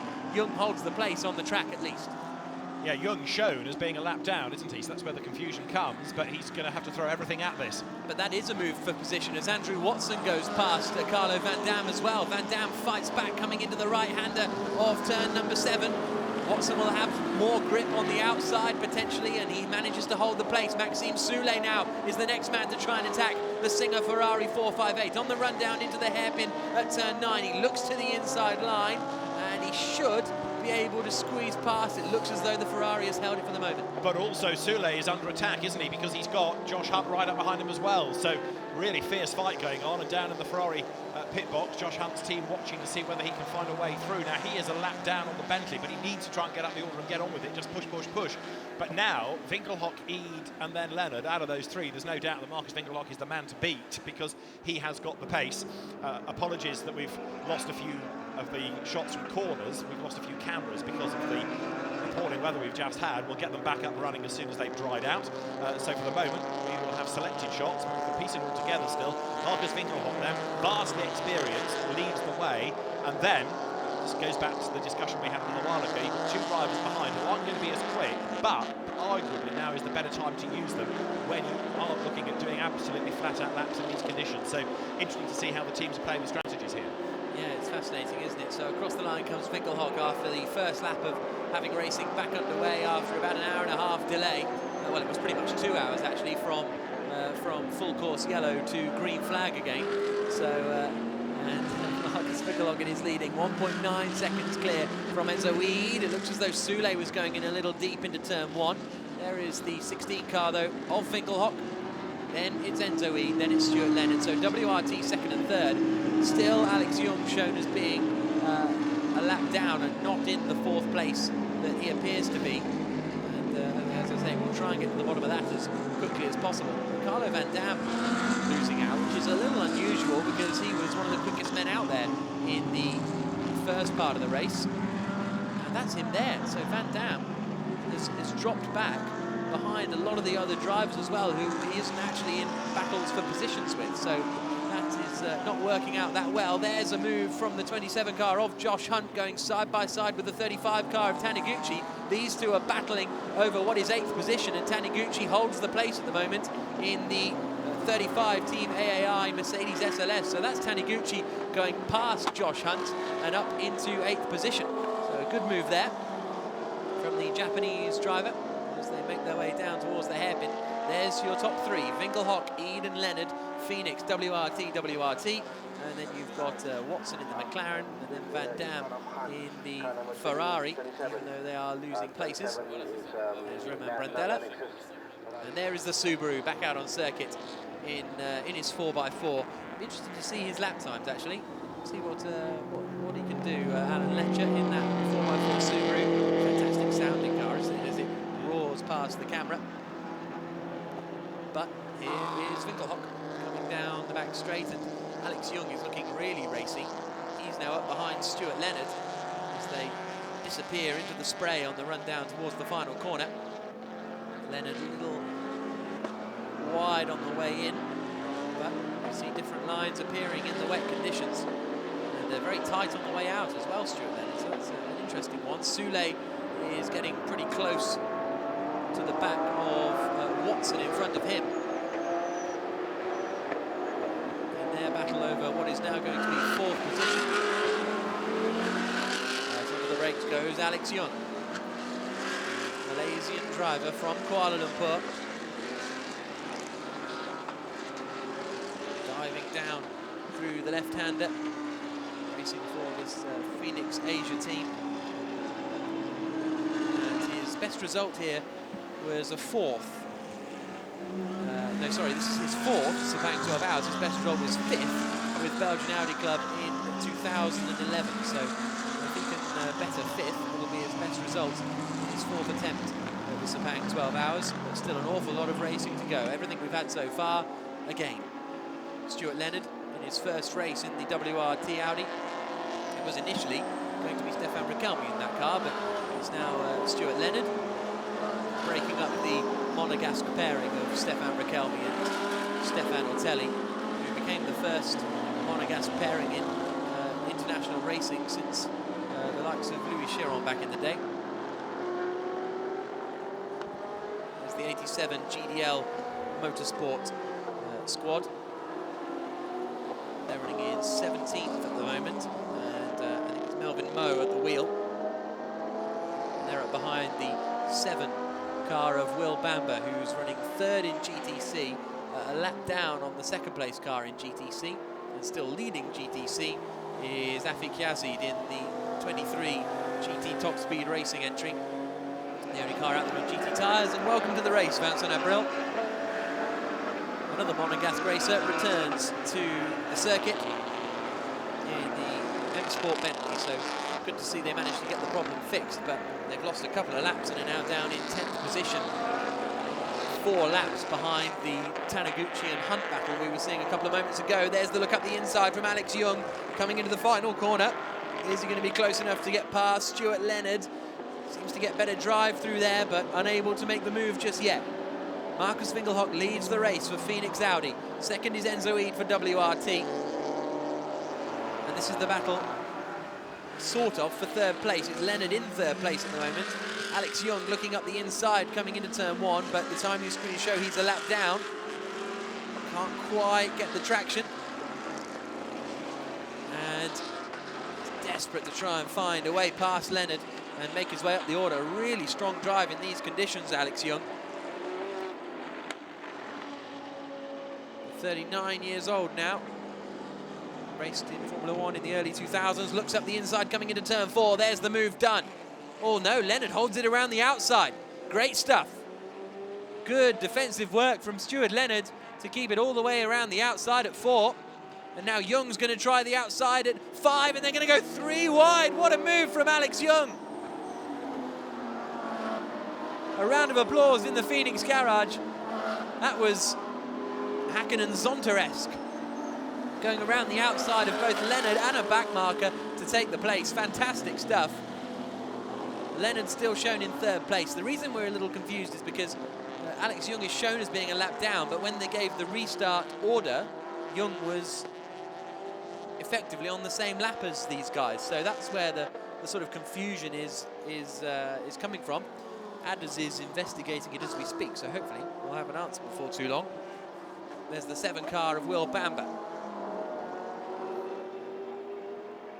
And is that a move for position from Bamber? No, it's not. He's a lap down on those guys he's fighting with. Basically, he's unlapped himself from the 67 car. But now needs to do another lap and then catch up and then pass, and then he will be with him. Look at that, Alex Young around the outside of Stuart Leonard as they both went around the outside of the Toyota. Really impressive stuff. And And that's the kind of racing that we like to see in these wet conditions. There's Nicky Tim behind, just running his hands through his hair. He's seeing his car lead the way, and into the pits comes the Subaru again. A real shame for Alan Letcher and the Jim Hunter Motorsport gang. So now, will Alex Young start to pull away and close in on Enzo Eid in front of him? Certainly looks as though he's bridged the gap. Dropping down through the left-hander at 2 is Enzo Eid. There is the Belgian racer. Started off racing in Mercedes and then moved to join the WRT squad. He's going very deep into turn 4 already, but he kept it all together. So Winkelhock is leading 3.5 seconds clear now of Enzo Eid. And I think Van Dam is the surprising one here, how much he's dropped back, because he was absolutely flying. And then we've got in 6th place Alex Young that we're still looking for, and still looking to get to the bottom of the problem. Then we've got Maxime Soulet there in 7th place in the Bentley. Taniguchi has managed to get past Josh Hunt and up into 8th position in the 35 Mercedes. And Vincent Abril is running in 10th place. You can see they were on the same lap as Maxime Soulet, so they lost 6 laps there, Vincent Abril, but they're still in the top 10. Then 11th place is our GTC class leader. It's Afik Yazid in the GT Top Speed Racing entry. There's the 14 GTO racing car. There's Pierre Dieudonné trying to figure stuff out. 12th place is the 67 GDL Racing entry of Kim Kyung Liam. Still the rain coming down though. It's nowhere near as bad as it was before. It's still coming down.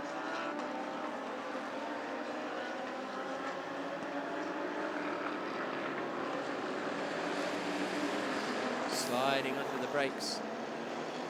Markus Winkelhock trying to keep that car all together.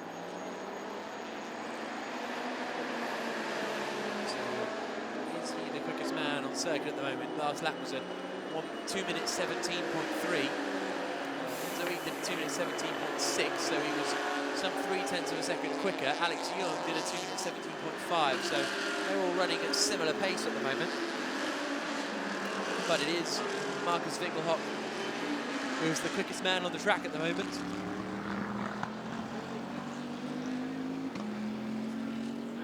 There's Eid.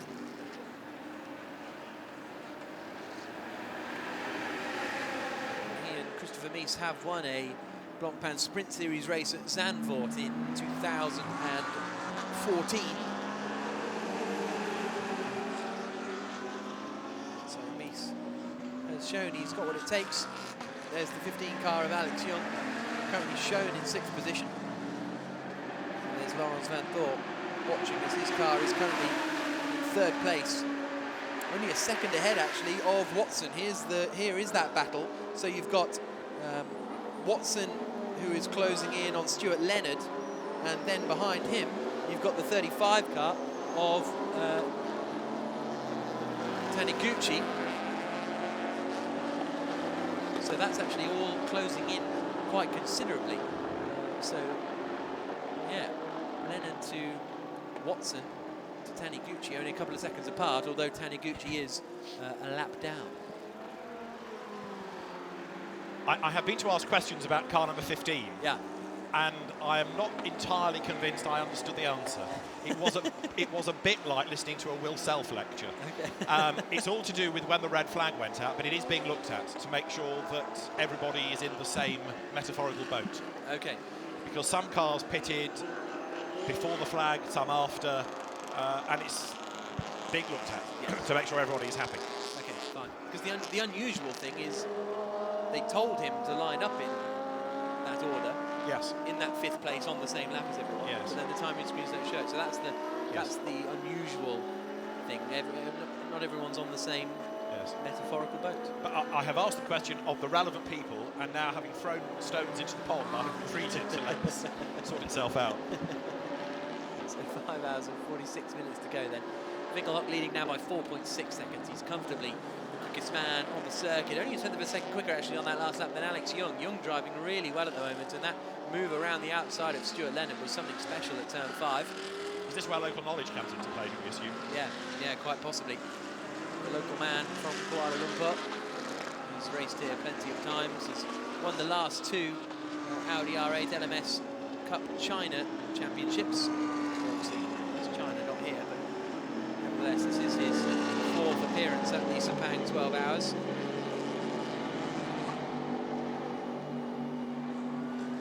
It's quite an interesting little situation developing at the moment for 15th, 16th and 17th, which is almost festive because it's Winslow ho-ho. James Winslow is ahead of... It's like I've got bothered with this now. No, keep going, it's great. Keep digging, Anderson. He is now ahead of Ho Will Liam, who in turn is ahead of Melvin Mo Ho. And so you've got Winslow ho-ho swapping amongst themselves for 15th, 16th and 17th places, which I was done. Right, and then you got further down, Low to add to the melting pots as well. But if just a thought, if Mo Ho gets past Ho, then it'll be Mo Ho Ho. Yes. In that order. That would work. Yeah, that yes. would work. Yes. So that's what we need. Yes. There's only a minute between them. Excellent. So we look forward to that one coming. 5 hours and 44 minutes to go, and Winkelhock leads by 4.6 seconds. And Andrew Watson is only 0.8 of a second behind Stuart Leonard now. So that battle over third place is really starting to brew.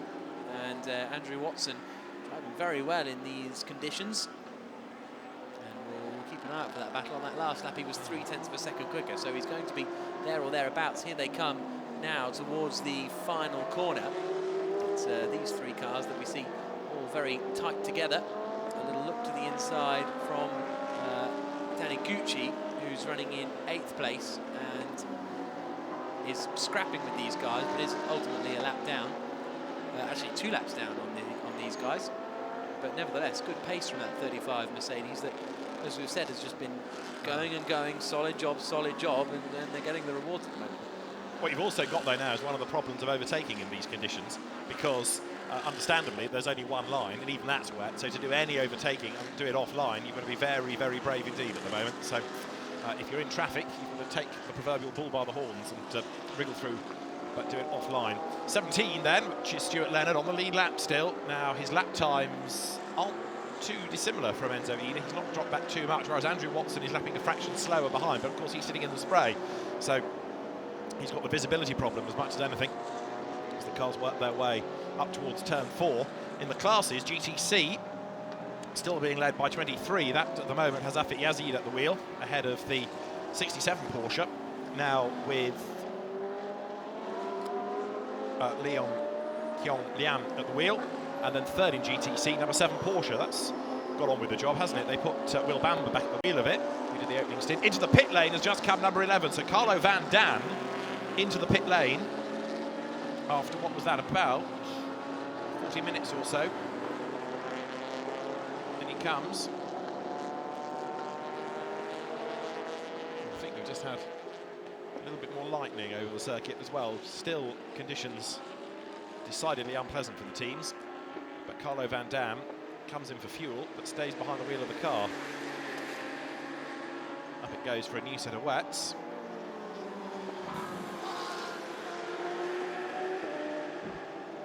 I'm assuming wets, yes, I think they are. In these conditions you're going to have to be very, very courageous to do anything trick, and there's certainly no suggestion of a dry line yet, so no heroics in these conditions. Go for the safe option of the wet tyre. Number 9, Vincent Abril. Now that car, 10th, but has lost cumulatively 6 laps now. Part of it coming early on, but part of it with the recent delay to get out of the pit lane. There's Van Dam back down the pit road, so he stayed behind the wheel of the car as far as we could see. And the very attractively liveried Sepang Motorsport Ferrari is about to blast back out, hopefully still on the lead lap. We've still got effectively 5 cars on the lead lap.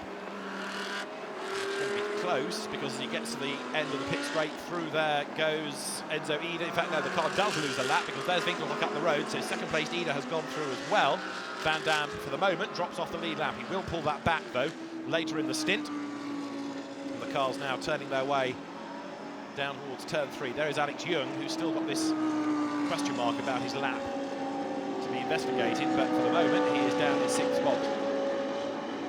He's keeping at bay Maxime Soule, who was only 1,000th of a second quicker on the last lap through. Big flash of the lights from Jung. That's cheeky because Carlo Van Dam is in now a genuine battle for position, but the Audi goes through. They're out of sequence on pit stops, but the Audi goes by. So that is the change for 5th place now, legit. Alex Jung goes ahead of the Ferrari.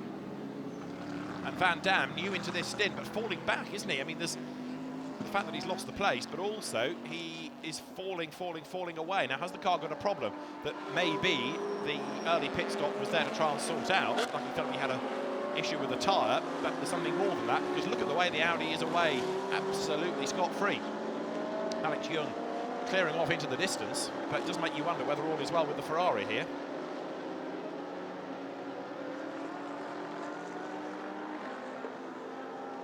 So Alex Jung, who since a return from European racing has pretty much been a continuous racer in this part of the world, with his championship victories back-to-back in the Audi R8 LMS Cup, and he is now in 5th spot, but I'm still getting concerned about Carlo Van Dam's Ferrari. All is not well there, I fear. The race leader now has a 6.4 second cushion, Marcus Winkelhock.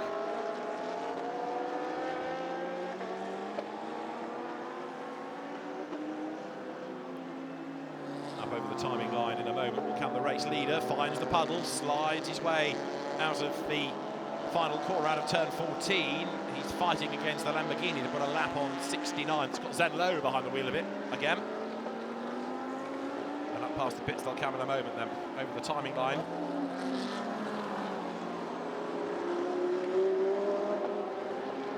So Winkelhock leads, the gap now 6.6 seconds over Enzo Ede. Carlo Van Dam goes through, but has lost the place and has lost 8 seconds to Alex Jung. A lot of time lost on one lap. For 3rd place, though, it's now Leonard versus Watson. That is about to change by the look of it, because Andrew Watson has got himself onto the back of the former Caterham front runner. More recently an Aston Martin racer, of course, Stuart Leonard, but that's looking as though it's about to change, I think.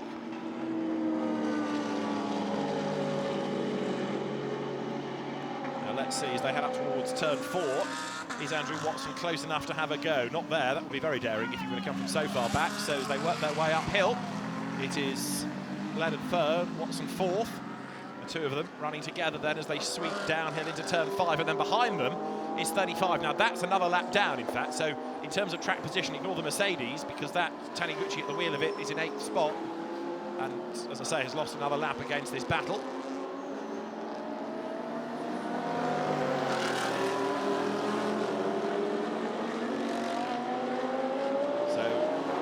Continues to fall. 5 hours 38 minutes still to run, and Winkelhock, Ede, Leonard, Watson the top 4. Alex Jung then up to 5th, and as I say, having got past Van Dam on the outlap, pulled away 8 seconds. So it was an early stop by Van Dam, which was a little bit of a question mark anyway, and that big chunk of time lost. And then in the first sector, he is a 1.5 seconds slower in the first sector alone. In the second sector, he is 1.9 seconds slower. I'm sure Jack from the pits at any moment will have news. But for the moment, the Ferrari is clearly a troubled car. And as I say, it made that early pit stop, and I'm curious as to know why. But then, the fact that it's lost so much time makes it look as though there's even bigger travails for the Singer Motorsport team.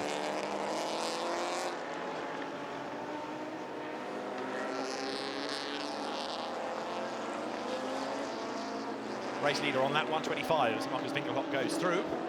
There you can see again the Mercedes that has flattered to deceive a little bit in this race. It was good early on, wasn't it? And then it faded away rather. And we've got now back behind the wheel of it Taniguchi. So as he comes over the timing line, that car is 8th. Target will be Maxime Soulet. He's on the same lap as Soulet now, but has got to make up the best of it, because it's 2 minutes 14 the gap, and the lap is 2 minutes 19 and a half at the moment.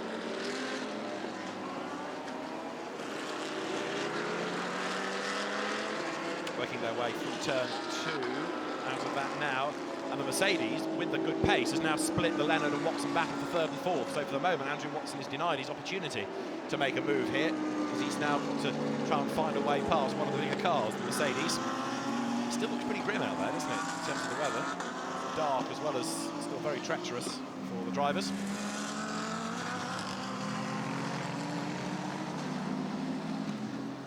So So 55, Andrew Watson, who was, Jack was making the point earlier, has been very impressive in British GT this last year. He's part of the BRDC's Young Driver Initiative through the Rising Stars and Superstars programs that the club operates, and he has certainly fallen away, thanks really to the Mercedes getting in amongst them from Stuart Leonard in the Audi.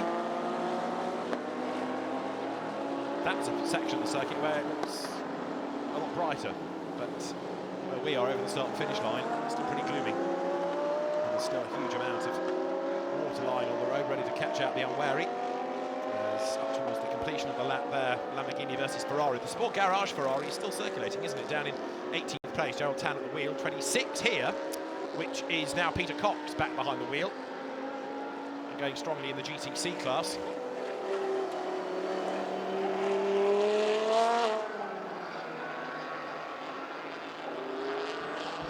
So the Audi powering its way then uphill once again. Peter Cox at the wheel, as I say, he's 14, but fourth in class, next target, and he is catching. Admittedly, he's got another lap to make up, but he is catching Will Bamber further up the road.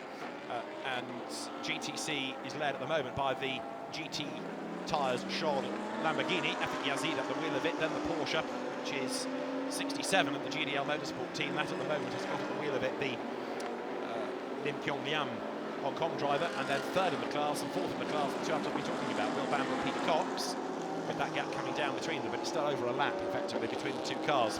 Through the gloom, let's play Spot the Headlights. Mercedes gets past Audi, so that's Taniguchi 8th, getting himself up and past the third place car of Stuart Leonard. There is definitely something not right with Carlo Van Dam, because he's just been passed by Maxime Soulet. So the quicker of the two Bentleys now is in 6th place. It's a lap down on the leader, granted, but Maxime Soulet, perhaps pretending this is Spa in these conditions, going great guns. Remember Andy Soucek, when we talked to him in the pit lane, was talking about how good Maxime is in the wet, and he's proving the point here, Maxime Soulet, because he's up now into 6th spot. But Van Dam clearly has got a problem. So a car that was second made an early stop and has now not only lost a lap, but tumbled down the order accordingly. So to say all is not well for that car. Number 11, Carlo Van Dam. So we've got the race leaders on lap 126. This remains the fight for third. Now that all the traffic was wafted through, so Andrew Watson's getting back onto terms with Stuart Leonard once again as they head down towards turns 7 and 8.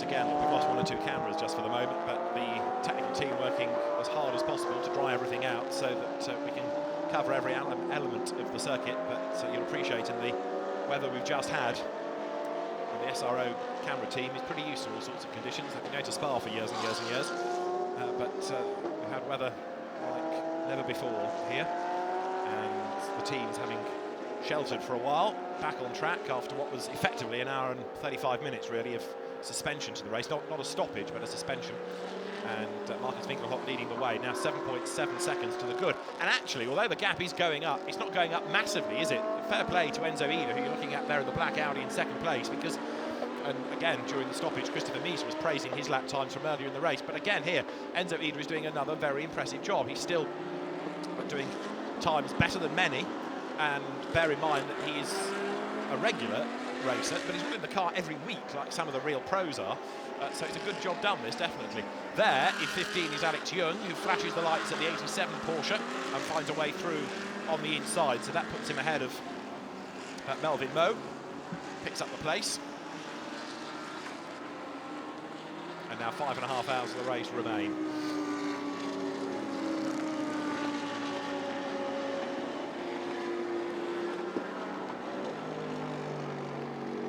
And then still hunting down Stuart Leonard, and we have 9 seconds now between the race leaders. And there's the fight for third, and you can see the gaps come down again. Andrew Watson once more proving he's got the speed. He gets right up onto the back of the Audi, but then, as you see so often in balanced performance era of GT racing, it's hard to get past. Two of them working, almost looking at one car at times. So close are they, come downhill again. turns 7 and 8. And in fairness to Stuart Leonard, who is racing this car for the first time, he has done a very impressive job, and now he's got to try and withstand the pressure of Andrew Watson in a car he's not raced before, on a track he's not raced at before, in the rain. And you add it all together, and Stuart Leonard is scrubbing up very impressively.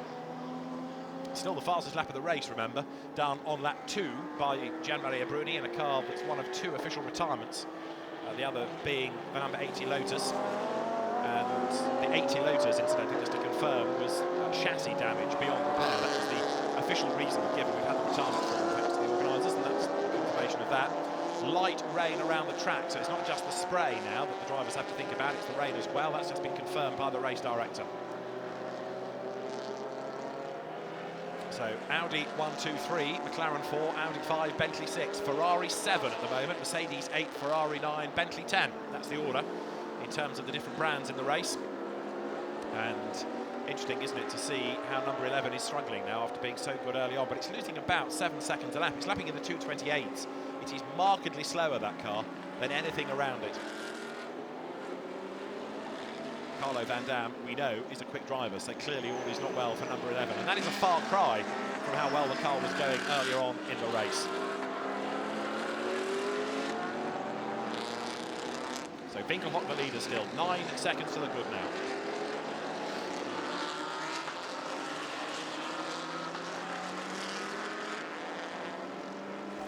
Let's just remind ourselves of what's been happening in the race so far. In glorious sunny conditions, lights out and blast off. Gianmaria Bruni in the Clearwater Racing Ferrari led the way. Carlo Van Dam nipped round the outside and bagged second place on the way down towards turn 1. Stefano Ortelli was third, and he had to defend from Alvaro Parent as they worked their way through turn number 1 and accelerated into 12 hours of racing. 3 starters from the pit lane who all got away, headed by Maxi Buch, who had a new engine in overnight on Bentley number 8. Roberto Taniguchi was going impressively early on in number 35 Mercedes. That faded away as John Martin got a big whack and was sent spinning off into the gravel. The car lost the best part of an hour. Drama to come for the leader. He went around the outside of Anthony Chan's Lotus. Contact was made. The Ferrari spun. The Lotus out of the race with chassis damage. Mitch Gilbert's Lamborghini had a pit lane fire. Everybody scampered away. Mitch himself was out like a scalded cat. He was okay. The car back in the race, although it's had the odd drama since, but the good news is everybody was unscathed in what was a fairly spectacular incident down in the pit lane.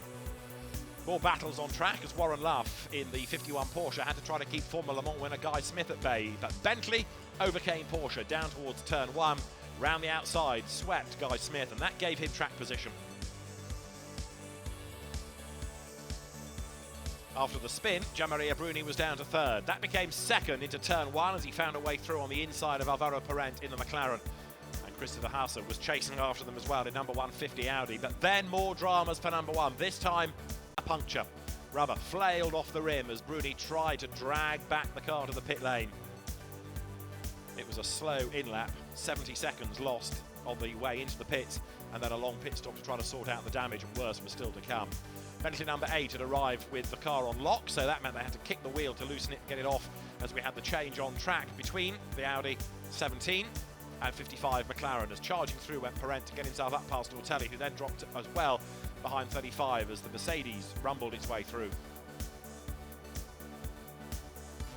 Pit stops came at the end of the first hour for some teams, even before, as drivers were getting very hot inside the cars. Number 14 Toyota, that was shedding bodywork and eventually got a black and orange flag.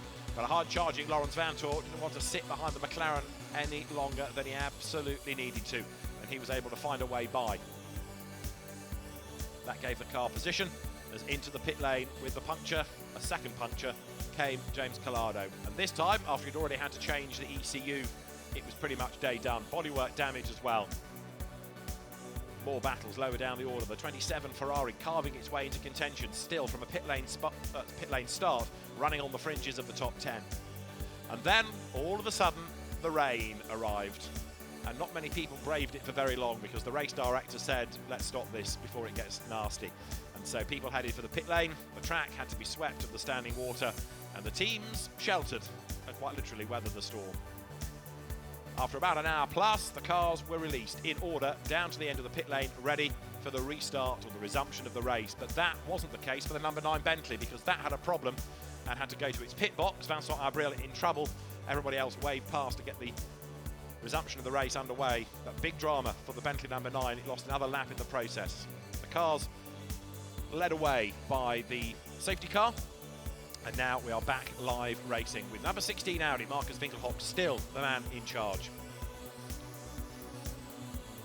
And when number 9 Bentley got into the race, then so it was down in 10th place. Vincent Abril trying to work his way up the order. Alex Young sorted out Stuart Leonard, who's looking vulnerable for his 3rd place now from Andrew Watson. But we have Audi 1 and 2. It's Phoenix ahead of the Belgian Audi Club, Team WRT, on lap 129.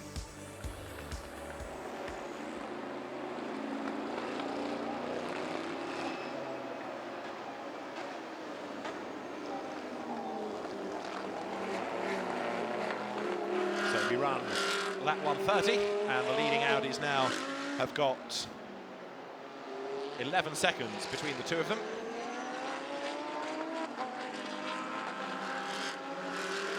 Where's the next fight coming from? Stuart Leonard's now got Alex Young behind him, but well, not on the same lap, so it's not a proper fight for position yet, but Stuart Leonard can't afford to give too much time away.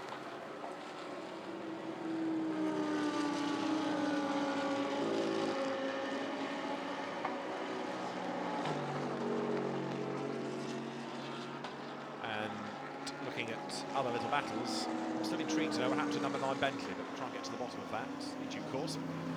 As still with the rain falling, cars, as I say, now work lap 130, 5 hours, 24 minutes and change on the clock.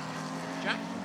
Yeah, I haven't done number 9 Bentley. I'll do that next. No worries. But I also have underwhelming news on the 11 Singer Motorsport Ferrari. They said they brought him in because they've got a bit of a handling problem, and they still have that handling problem, and they're not quite sure why they have that handling problem. That was what a very stressed engineer reluctantly told me. So it doesn't appear to be a mechanical thing or an engine problem or anything like that. Right. Just the balance, whether it's the wet tyres or just the maybe setup changes they've made to the car over the break. I don't know, but they're lapping so much slower than everyone else at the moment. It's a bit concerning, really. Yeah, now they're in a bit of a quandary, because do they bring the car in and try and sort it and lose more time, or do they persevere, but they're losing time anyway, and try and do something on the next pit stop? Absolutely, and it depends. You don't know how long it's going to be until we get a dry line. We've still got 5 hours and 23 minutes to go. It's still pretty warm out there, but it's humid as well. It's not going to dry the track instantly. There are certain shots that we can see where there is definitely some rain falling, but is that continuous? I mean, is it everywhere? I mean, you've been out in the paddock. Are we looking at rain all around the circuit or not? In the pits and the paddock, it's nowhere near as hard as that. It's sort of a little bit of light drizzle, so it's difficult to really make out. So I'm going to go to Bentley now. It might not rain though. Yes. So number 9 is the query, and 8 is in 6th spot and catching Alex Young, Maxime Soulet. So the rain is playing a part in all of this. I can't believe it's the one race I've been to in the air of my shorts, and now it's pouring with rain. But the leaders come over the timing line. We've done 130 laps. It's 12 seconds, give or take, the lead gap between Marcus Winkelhock and Enzo Ida. Enzo has been a regular in GT categories over the last few years and gets better and better and better with every passing season. There you've got the 3rd and 4th battle still. Stuart Leonard keeping Andrew Watson at bay. And it's rather elasticated, this gap. We've had them nose to tail. It's now 11/10 just between them. And 5th, but a lap back, is Alex Young, who is lapping quicker and on the same kind of pace as Maxime Soulet.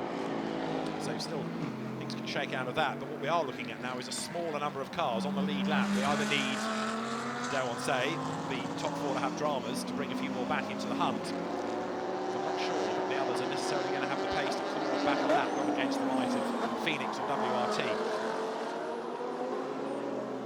What we also have, of course, though, are different drivers to get on board at different times. So it could be that at the moment, for example, you've got the slower drivers in the 2 WRT cars, but we know that they're keeping their real guns in reserve for later in the race when you're really going to need them.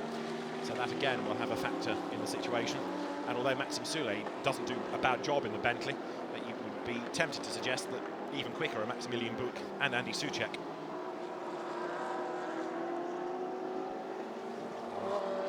As I was saying to Andy in the pit lane, the Bentley family, one that certainly works well together. They had a very enjoyable, riotous awards night the other week. There were serious awards to be presented, but lots of tongue-in-cheek awards as well for best overtake of the year, silliest thing done in the pit lane, things like that. And you can see just how well all the drivers get on with each other, which of course is key to a successful partnership on and off track. 67 Porsche we've not seen a lot of, but it's in 12th place. That car being driven by Lim Kyong Liam at the moment, and it is second in GTC. This, though, is the third and fifth place Audi situation. Stuart Leonard over the timing line. Or do I tell you a lie? Enzo Eber's WRT car. Try again to the gloom. I think I'm telling you a fib, aren't I? It should be Enzo Eber's car. It comes down to the end of the pit straight. 5 hours and 20 minutes on the clock as Alex Young chases after him. Ran at Born Kuala Lumpur, and really did in the late 90s, early noughties fly the flag for Malaysia in international leather racing.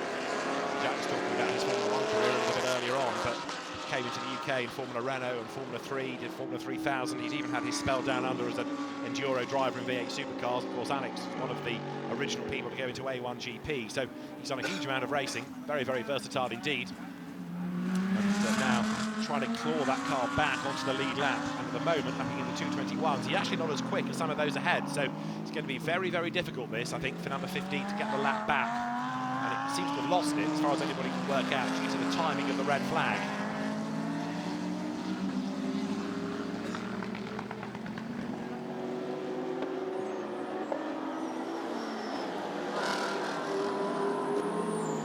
So there's car 55, Andrew Watson at the wheel. Comes now out of turn 6. Still got Stuart Leonard ahead, but of course the problems that he's got here are that the closer he gets, the less he can see because of the spray, and also, even if he were to get right onto the tail, he's then to try and go offline to do the overtaking, and that is not easy either. So life becomes increasingly difficult for the Northern Irish driver.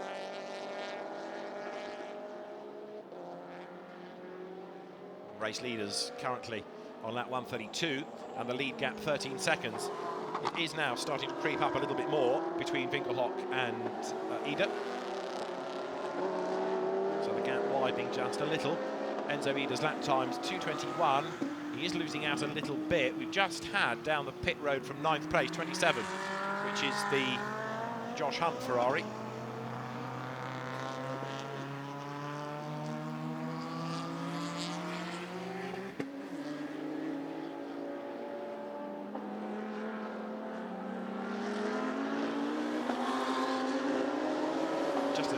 Finish off the story about the Clearwater Racing Ferrari. We've talked about it being retired. The official reason for the retirement from the team is the damage done to the left rear of the car. So that's after the second puncture James Collado had to endure. That's the reason given for its retirement. Big shame. As we've got the Ferrari Hopes being carried now by number 11, which is this ill-handling car of Carlo Van Dam, and it's a car that's falling down the order as a consequence. Wide at turn 1 goes Stuart Leonard. Now, often there's more grip to be found on the outside of a line. Does that pay out for him? Let's see. The gap 1.2 seconds over Andrew Watson. And they're not really being caught as such because they're on a different lap from everybody that's fifth or back. So they can't afford to trip over themselves here and lose time. Lapping in the 222s. So Alex Young, who is fifth, is in real terms getting a bit closer. Still the rain falls here at Sepang. And of course, not only does the rain fall, but the light keeps going, not only because of the gloom, but because we're getting towards the end of the day anyway. Local time, it is nearly 20 to 7. So we're not far off the natural light disappearing anyway, so they're going to have to use the headlights to find the clipping points and the turning points for corners, and of course worry about the traffic. So an extra dimension to the race is heading our way, and that is racing in the night.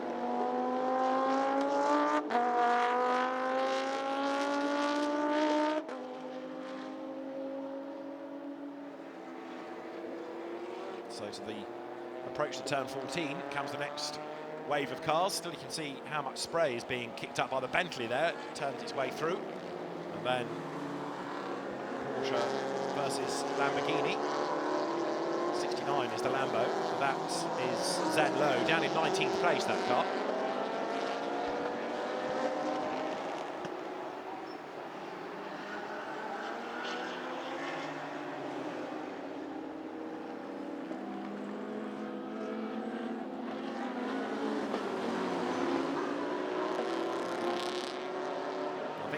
the stint, we're able to start looking a little bit more about pit stops and strategies and the like, because we've had people having to chop and change a little bit because of temperatures, but now that it's a bit cooler, we can start perhaps to see more of a pattern emerge. There is going to be a point, one hopes, where they have to start thinking about going back onto slicks, but we're nowhere near it yet.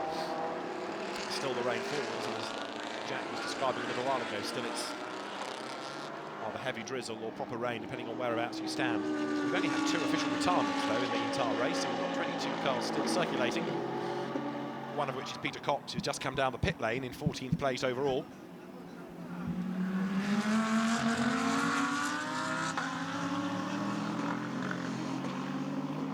Where it looks worst of all, you can see the rain's falling, you can see how dark it is, because that really is just about headlights on the run up to the corner. Big flash of the lights from Stuart Leonard, who is warning Alan Lepcher of his progress. There's Peter Cox, Audi that's pitted. And by the look of it, Peter, now the conditions have called, is going to double stint, so he stays behind the wheel of the Bumblebee. And the Dutchman, former winner of this event, as he was very, very keen to remind everybody on the grid, he'll be blasting back on track very soon. He's on Ross wanders across the pit lane to go and have a word with his drivers at WRT.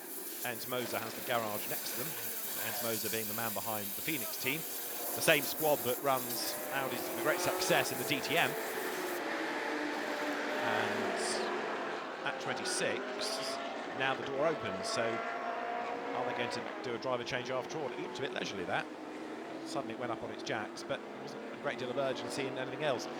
So House 26 developed another problem, which would be a real shame if it did. The car had gearbox issues earlier. I rather thought that had been put behind it. Wets are ready for the next wave of pit stops down at WRT.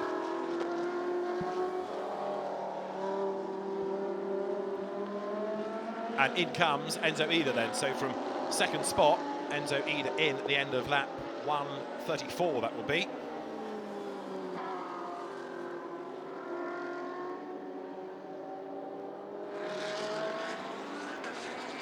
So Winkelhock gets a free ride as the leader, and he's now 19 seconds to the good. But this should put number 17, Stuart Leonard, now up into second place, assuming he stays out, which he does. Andrew Watson will go up to third.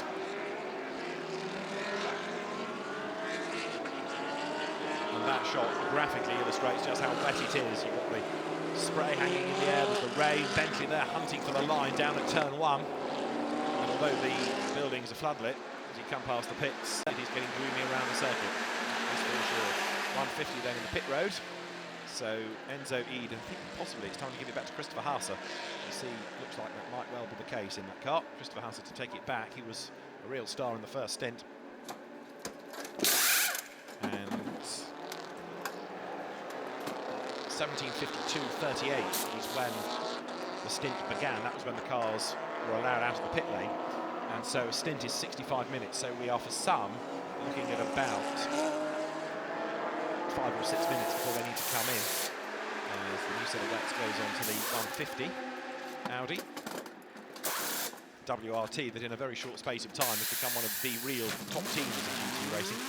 I think the only series it never really cracked, because it only visited once, maybe twice, was the British GT Championship. If you think back a few years, Warren Hughes announcing in the WRT Audi at Brands Hatch, but it wasn't a very happy visit for Vincent Voss's team.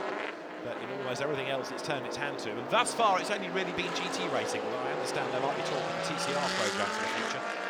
Then the team has done a great, successful job. Christopher Meese, indeed, has taken 150 back, not Christopher Hauser, so it's Christopher Meese who's got back behind the wheel. And he knows the circuit, and he knows the conditions, so let's see what he can do now.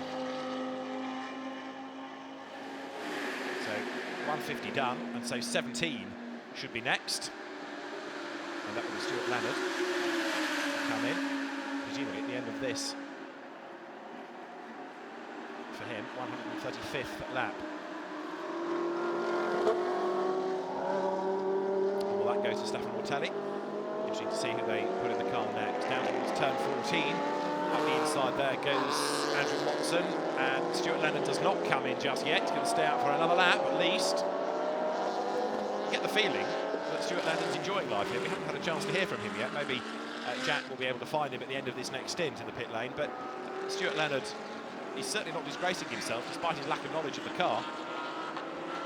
Getting on with the job very nicely indeed as he turns his way now through turn 1.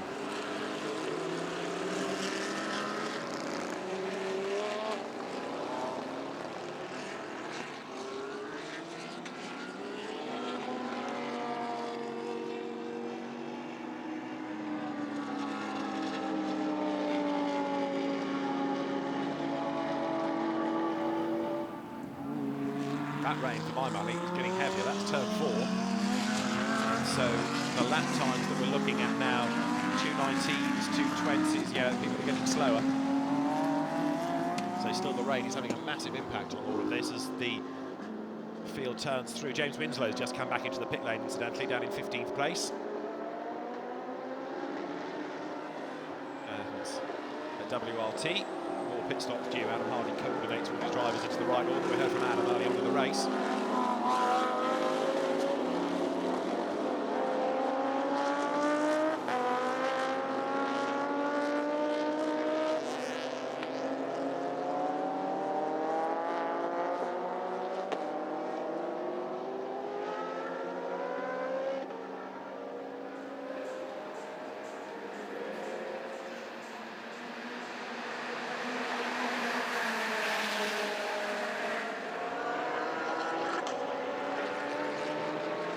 Next one in, it's another of the Porsches, but it's a GTC spec car.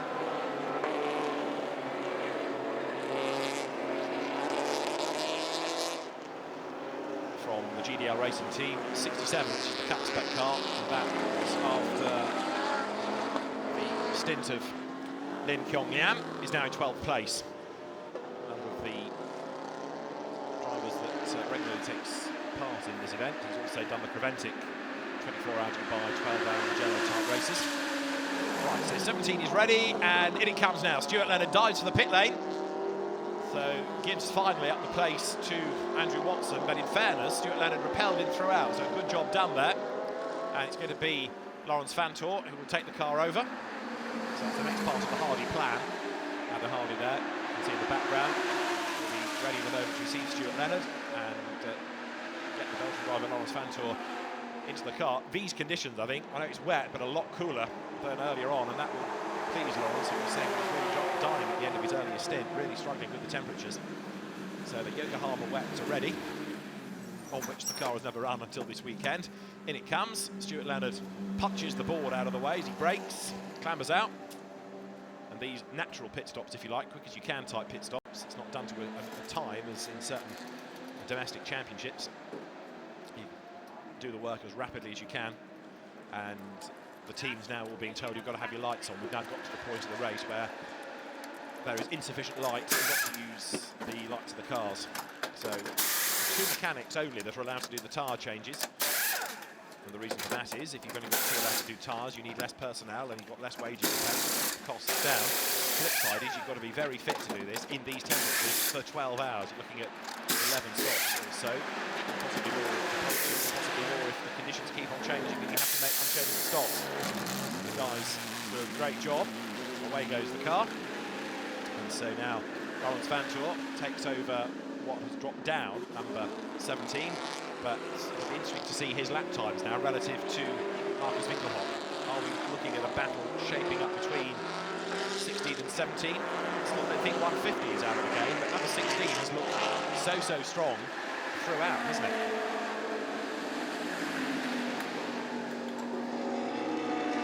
At the end of the first hour of the race, number 16 was down in 3rd, and it's just chipped and chipped and chipped away. He's got on with it.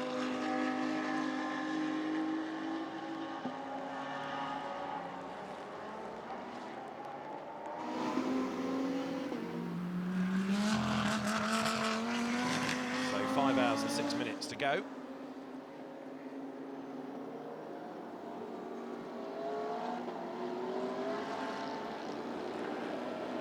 Marcus Winkelhock continues on his way, continues to lead. That last pit stop for the WRT car there was at the end of lap, what, 136, so they ran another couple over number 150. And now Lawrence Fantor behind the wheel.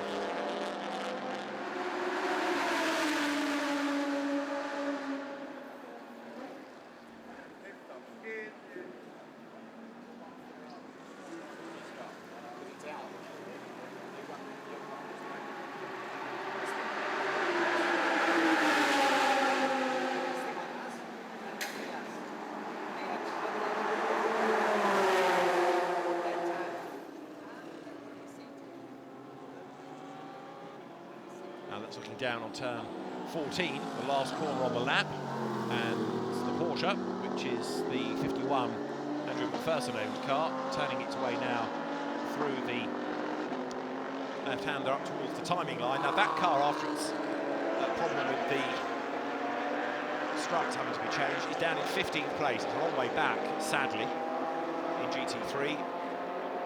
It's a Pro-Am car, so that's the aim, to get on the Pro-Am podium. I'm not convinced that's going to happen necessarily after the earlier delays, but they're chipping away. We've now had 57% of the race completed. As up towards the line comes Laurens Vanthoor, chasing after Christopher Mies, who now takes over third place, number 150.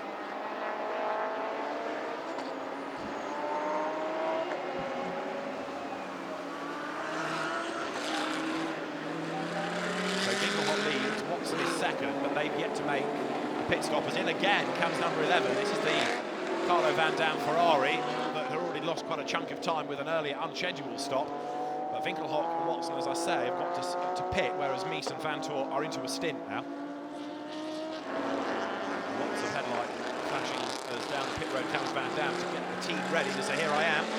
And of course, they want to go to work as soon as they possibly can here.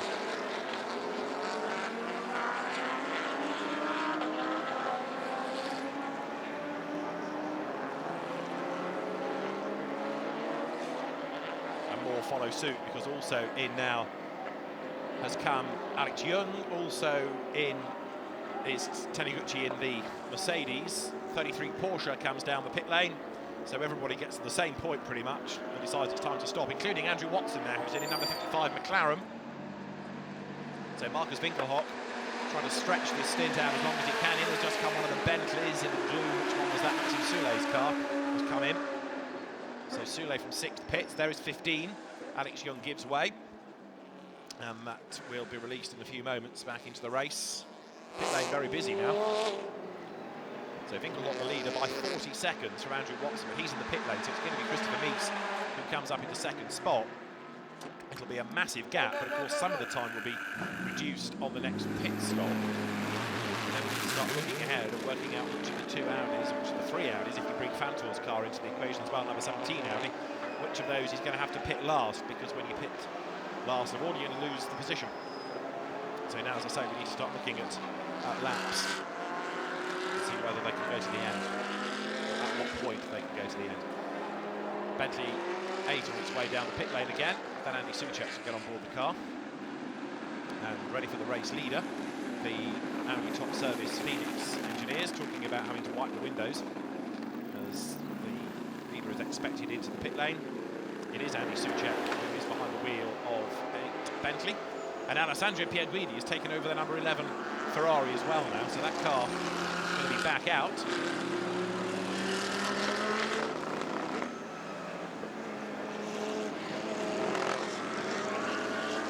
27 Ferrari has just pitted. Josh Hunt to give way as the race leader is anticipated. Is he in yet? There's a whole wave of cars coming down the pit lane. 55's going back out there, and the leader is in. He's just gone under our commentary point, which is at the top end of the pit lane. It's where the glass fronted building juts out over the pit lane. So in has come the race leader, and Marcus Winkelhock is the set of headlights making his way down the pit road. Melhoff, I think it's going to be that will take over the car. Wet boots and all, as he stands in the rain in the pits waiting for the car. Danger is that you end up with the race boots slipping off the pedals. So first of all, the pit stop can have the driver change and the refuelling element. That's the only work you can do. If there's anything else, then you have to do that separately. There is 55. Alvaro Parent has taken that car over. So we saw Alvaro in the first stint, but now back behind the wheel with coming up to 5 hours of the race to go still. Away goes Ingemar Malhoff. So now we'll start to see what the order is going to be. That was at the end of lap 139 that car came in.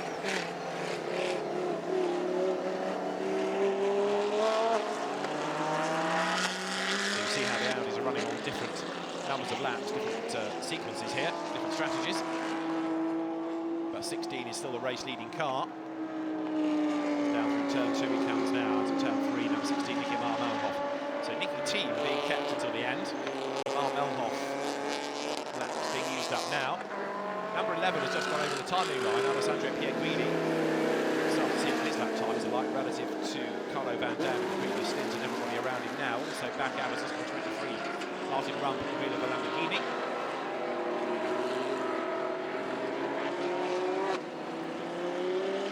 Down the pit straight, still the spray hangs in the air, still the rain falls, and now life becomes much more difficult for the drivers because it is wet and it is getting dark. It goes dark pretty quickly as well, so now all the reference points they had before have gone. Where you've got some lighting, like at turn 14, it's not that bad, but cars turning their way past the pits. Out on the back of the circuit, it's going to be very dark indeed. We are about 45 minutes away from the centre of Kuala Lumpur here. We're in the shadow of the airport. And the Sepang International Circuit is a very busy one. Over the timing line has just gone Alvaro Parent in the McLaren. He's down to 4th, so the order now is 16 Mar Mountenhoff, 150 Mies, 17 Vantor, 55 Parent, and they are the 4 on the lead lap, with Alex Young still shown as being behind the wheel of 15, but I think we saw him get out of that car. Need to double check that. But that 15 is shown as 5th, and 6th is Bentley number 8 of Andy Soucek. 7th now is number 11 Ferrari, Alessandro Pianguini at the wheel. 8th is 35, which has kind of crept back into the mix, Han Chen in the Mercedes. And then in 9th place it is 27, Josh Hunt having pitted last lap, and 10th Vincent Abril in Bentley number 9.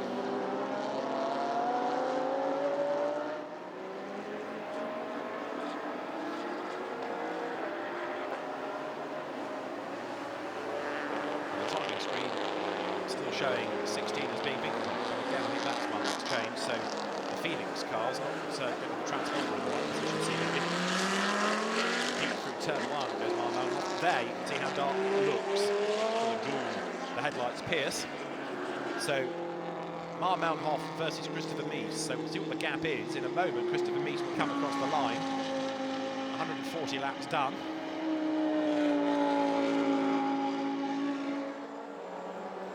Still we wait for the WRT cars, so it does show it's a big gap, despite the fact that we already had the cars bunched up behind the safety car.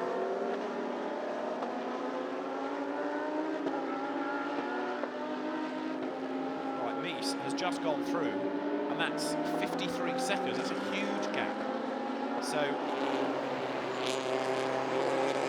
how has Phoenix managed to pull so much time? Did they do something different in the pit stop, like not change tyre, or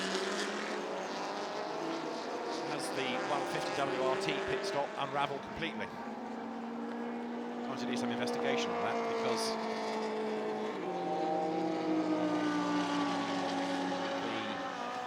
the pit stop that Winkelhock did was 61 seconds, and the stop time for 150 was a minute 25, so yeah, 24 seconds lost in the pit lane. So there was some time saved, but even so, it's, I suppose if you factor the gap in plus the time saved in the pits, it all kind of stands together, doesn't it? So 24 seconds lost in the pits relative to the leading car. So now we're looking at a gap of 53 seconds between the top two. Now Vantor is 13 seconds back, and he is lapping quicker than Christopher Mies. So second and third, that gap is set to come down, I feel.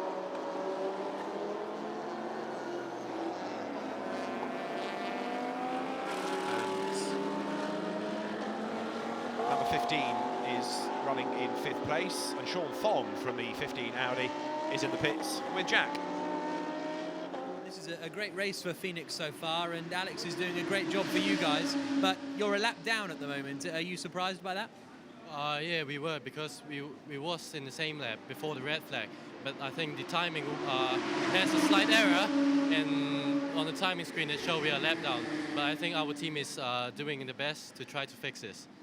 But it's been a great race for you guys so far. Yes, so far. So Alex is doing a really good job, and March did a really good first stint as well. So Alex is doing the second stint now, so after his stint I'll get in and let's see how it goes. Best of luck. Thank you.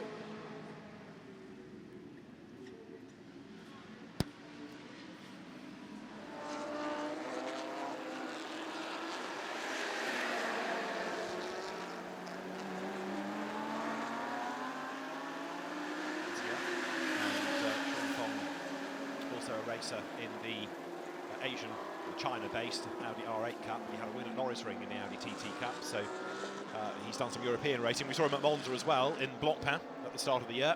So he's the first driver to be signed, in fact, to Audi's Asian Young Driver Development Programme.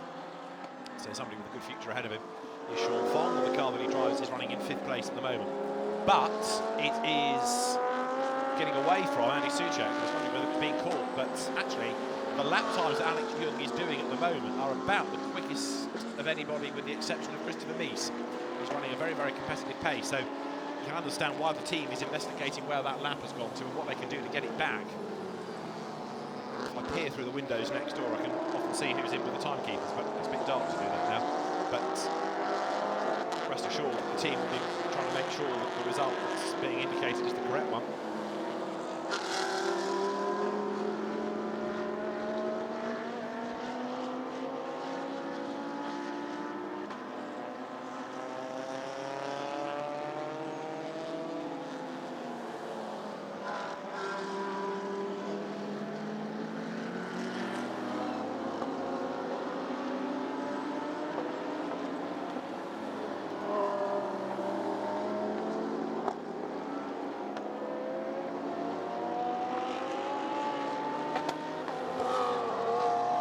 Race leader on lap 143. At the 7-hour mark, it was number 16 at that time leading by 1 minute and 52 seconds because we were cycling through pit stop, so it was a really inflated lead.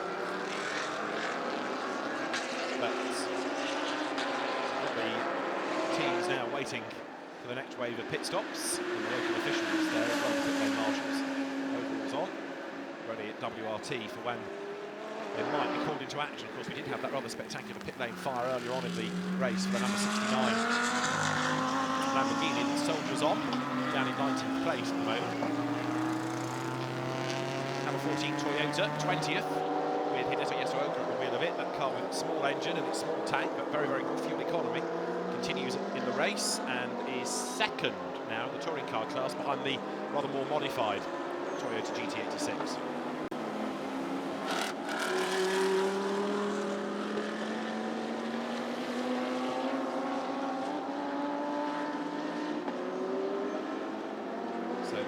Gap now 50.9 seconds, and the gap coming down a little last lap. Christopher Mies fractionally quicker.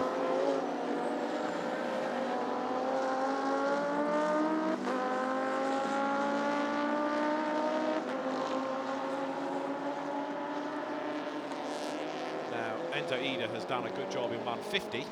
And that car runs in second spot at the moment. Christopher Mies very complimentary about him before, and Enzo Ida has given the car to Christopher Mies. Enzo is with Jack down in the pit lane. So Enzo, how's the race going for you guys? Are you happy with it? So far, we are P2. After the restart of after the red flag, the restart of the safety car, I lost some time on Winkelhock. Now we changed drivers, so Christopher Mies is in the car. They have a different strategy. We will see what will work out in the end. What were the conditions like out there when the safety car restarted? Conditions were really, for me, really good, safe, and there was a little bit of aquaplaning, not so much. So for me, it was really the best decision that the organization made to put the red flag, because with the drash it was not possible to drive, and restarted at the perfect time. So for me, everything fine.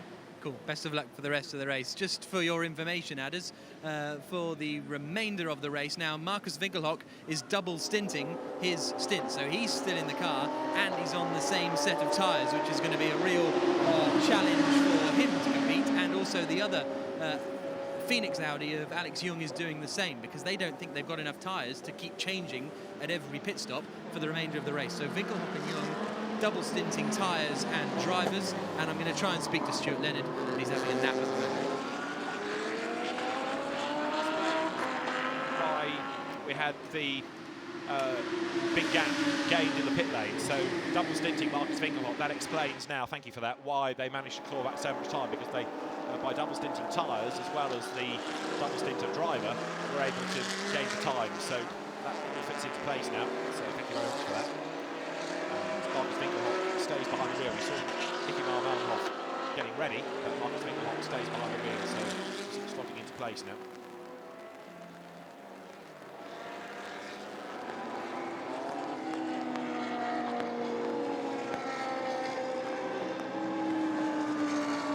Now, Winkelhock's lead, 50.5 seconds, the advantage over Christopher Mies.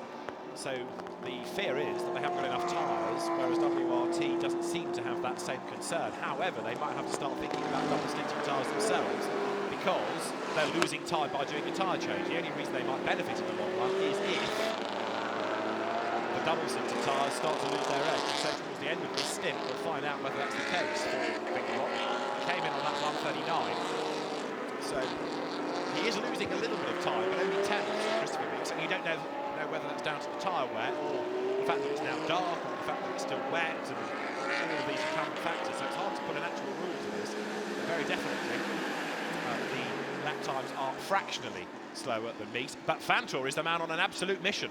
He's lapping in the 19s, and so also is Alvaro Parent now. So the 55 McLaren, the Portuguese driver back at the wheel of it, is absolutely charging, as you might anticipate it would. So that gap coming down also. Don't rule out 55 before the end of this race, which is 4 hours and 50 minutes away from actually happening in the Sepang 12 hours. Down the pit road. I think that's the Vincent Labrille Bentley that's about to rejoin. Yes, it is.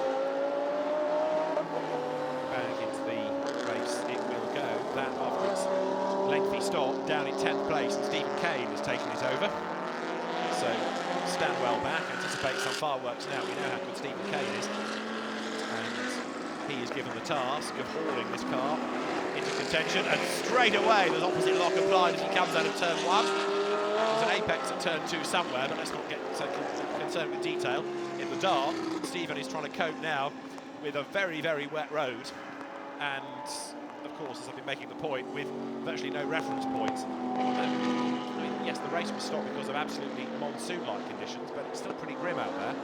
And whether Alain Adam feels at any point that a safety car is needed to round them up and just give them a lap or two of safety in the dark, I'm sure the drivers that are the pros will say, no, let's get on with it. We'll race to our ability, thank you very much. You don't need to be looked after quite like that. We've not had any safety car periods. We've had virtual safety cars, but we haven't had actual safety cars themselves. And 2 full-course yellows, one of which effectively became an interruption to the race suspension. Parent then dives up the inside of the traffic. His last lap was a 2:19.1. Last lap was done by Fantor was a 2:22. So again, the lap times yo-yo a little bit depending on whether you've got traffic around you. Even though there aren't that many cars actually circulating, you've still got to be careful because of the wet, because of the dark, and to get past them, you've got to go offline where it's wetter anyway. So there are lots of different factors here being thrown at the drivers.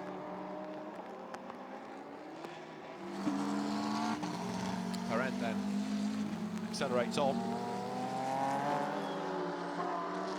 Hiroshi Hamaguchi, Andrew Watson, Andrea Caldarelli, the other drivers of that car. Hamaguchi hasn't yet done a great deal, it would appear, but we've seen how well Watson and Caldarelli have gone. The Subaru's just come back into the pit lane, incidentally. Alan Letcher at the wheel of 6:02. And whoops, out wide, scampers the Porsche there. The GTC spec car as Alvaro Parent charges by. Alvaro 4th and absolutely hustling on as best he can. The Subaru then, in these conditions that he shouldn't really be revelling in, is into the pit lane. But that was a slow inlet from that car. And Alan Letcher, who loves this circuit, loves endurance racing, steps away from it. We'll see now whose turn it is to get into the car next. Douglas Coop, along with Grant Johnson and Jim Hunter, the team owner, drive that car. Douglas Coop, somebody who races in the international TCR series on occasions, but has done TCR Asia this year. And there is number 11, now Alessandro Pianguidi at the wheel. That car is down in 7th place. And Pianguidi's laps, 2:32s. That's about 10 seconds off Christopher Mies. It's 13 seconds off Parent, so clearly all is not well for the single motorsport Ferrari. It's not going to gain places back, is it now? The question, if anything, is how many he's going to lose before the end, because you've got 35 Mercedes have had Chen not that far behind either now, so that gap's coming down. But with 48 seconds, thanks to double stinting the tyres, Winkelhock leads the way. Mies second, that gap coming down 12.6 seconds to Vantor. Parent still on a mission behind them, catching up as well. And then fifth, with a lap to be made up somewhere, somehow, Alex Young, double stinting. So again, we saw the co-drivers walk to both of the Phoenix cars, but we didn't get a driver change. And then Andy Soucek running in 6th spot at the moment in Bentley number 8. Number 9, after its problems, is still down in 10th. And that's what I forgot to tell you when I was down in the pit lane a couple of moments ago, was that it was a shifter pressure problem. So there was no air in the paddle shift system. So Vincent Abril tried to select first gear, but nothing would happen. They thought maybe it was a problem with the paddles. That's why we saw them with a different wheel, changed the wheel, but it was a more fundamental problem than that, in that they'd lost all pressure. Also, with Marco Van Dam, he just said there was just no grip on the tyres. The car was sliding around all over the place, couldn't do anything. And by the looks of it, Alessandro Pierguidi's in a sort of similar scenario. He doesn't think there's anything wrong with the car, but in these wet conditions, it can be difficult to tell because the car's sliding around all over the place anyway. So is it the car, is it the weather? Exactly. So he didn't rule that out, but he said he just had no grip. Okay, but yeah, I mean, Pierguidi is, well, his last lap actually was 6 seconds slower than Winkelhock, but he has been lapping 11 seconds slower. So it depends a bit, I suppose, on whether you get a clear run. The other point I was making while we were away was that, of course, now the light has gone, all your reference points have gone. You've still got the rain to factor in, so when you try and come up behind somebody, you've got to go offline to do the overtake. There's now an awful lot for the drivers to have to think about, and still a long way to go. Absolutely. It's going to be tough for them, I think, and the rain's getting heavier, if anything. I don't know if it looks it on here, but it certainly is down in the pit lane, so I think it's going to be a tough night for this game. It was very interesting, though, Winkelhock saying that the tyre degradation on the, well, it was Nicky Menmanoff who said it, because Winkelhock was a bit busy driving, but the tyre degradation isn't too bad on the wets, so they felt they maybe right at the end of a double stint they'd start to lose some time, but in general they thought it would be all right. I mean, the lap times bear that out, don't they? Because that's lapping in the 222s on the last lap, and the WRT cars on fresh Yokohama was on 221, so they're not giving away much. And they gained some 20 seconds by not having to change the times. I think I worked out it was 24 seconds, their stop was quicker on the cumulative time. So yeah, I was trying to work out why the lead had gone up to 50 odd seconds, but there was a chunk of it there anyway, plus what they gained on the pit, so it worked out nicely for them. The other one that's charging, as I was saying, is Alvaro Parent, but his last lap is a slower one, 2:29. That suggests that he got caught out by traffic somewhere. Yeah, that's going to be the tricky thing around this circuit, especially when, if you're a back marker, you don't really know what's coming behind you. And you can't really, if you're in a GT car racing against an LMP1 car, for example, that's tough. But they come up on you, rapidly. These guys, if you're in a slower GTC car, they're probably not too dissimilar at the end of a straight in terms of pure pace. So it's going to be tough for those guys. Now we have a report that 55 has had an off. 55 being Alvaro Parent. Yes, so that's why the McLaren had a slow lap. So off and back at turn 6. There is the leader, Marcus Winkelhock on the wheel. So now in these conditions, the temperature looking right, you can think about double stinting, but that's still pretty humid. Winkelhock the leader then, Mies in second place. Last lap from Marcus Winkelhock, 2:23. And there's more back marker to be sorted out. Yep, gets through up towards turn 4 there. This is where the pro drivers are needed in these conditions, in this nighttime section of the race. Christopher Mies is now 44.8 seconds back. He has pulled 1.9 back on that lap alone. Lots of spray spatter from the back. Very spectacular now with the light, with the spray and everything. Continues to lead. Nicky Malmoff in the team, the other drivers of that car. Then Christopher Mies running in second spot. See a big difference between the best lap done early on in that first stint when everyone was pushing so hard, and the lap times they're now doing in the wet.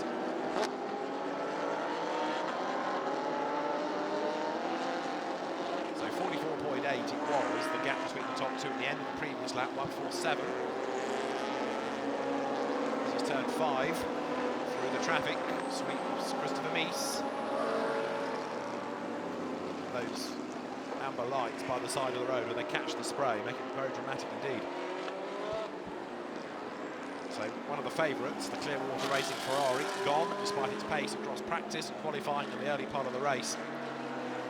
So now it's turning out to perhaps, not unexpectedly, be a battle amongst the Audis, where Phoenix leads WRT, fourth McLaren, fifth Audi, sixth Bentley, seventh Ferrari, eighth Mercedes, ninth Ferrari, and 10th Bentley. But that could all shuffle again before the very end of the race as Winkelhock now works his way up through turn 14, hence towards the timing line. And let's see what this lap pans out to be. 2:23.6 on the last one. He has had some traffic to sort out, as we were seeing earlier, and that's a 2:23.4. So can Christopher Mies get to the end of this stint having made proper inroads into this deficit that he has to Marcus Winkelhock, who at the moment is through turn number 1.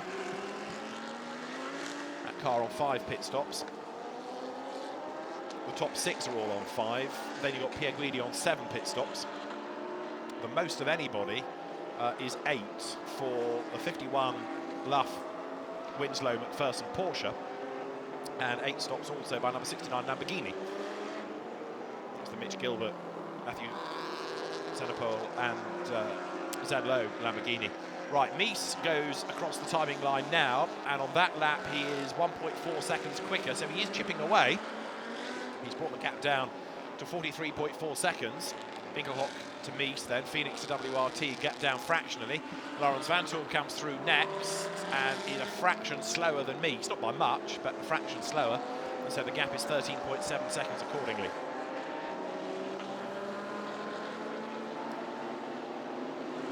And then in fourth place it should be Alvaro Perrin, who is still recovering after just losing a little bit of time when he ran off at turn 6 a couple of laps ago.